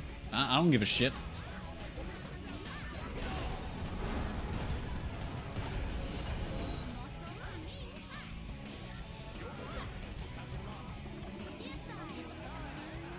I really want to know if the nice build was directed at me, because the Loki's build is normal, the Chiron's build is normal, Soul's build is a little wonky, but it all makes sense. But like, my build isn't even unreasonable.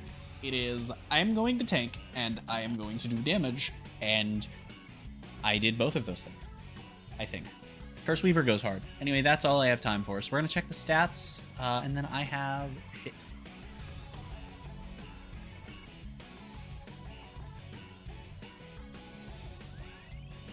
Ain't nobody getting a comm. All y'all are fucking dickwads, and I'm still reporting Herc for inting, even though it was only 1 kill. And out of his way to let a minion stop backing, which led to an unpreventable kill. It didn't. I could have prevented it by walking further away, although to be fair, they could have just towered over me, and I doubt he would have stopped anything. It was 1 kill. I'm still reporting him for inting. Get the fuck out of here. Yeah. 31,000 damage. God damn, I outdamaged the Herc, who had nothing to deal damage in his build. Nope, he had Glad Shield, Kins, and Axe by the end. Damn, okay, I shouldn't have outdamaged him, I don't think. He only outmitigated me because I had 2 stacking items. And nobody would stack Thebes for me, so... That's cool. I did pretty alright that game. Didn't do much healing, considering the fact that I was popping Medfloat a lot.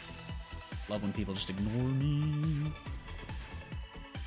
We're gonna wrap up. I don't think that I have... I mean, I do have time, but I don't think I feel like looking for someone to raid, so I do apologize for no raid on both platforms. I will be doing a dummy unlisted stream tonight on YouTube to make sure that I can stream from where I am.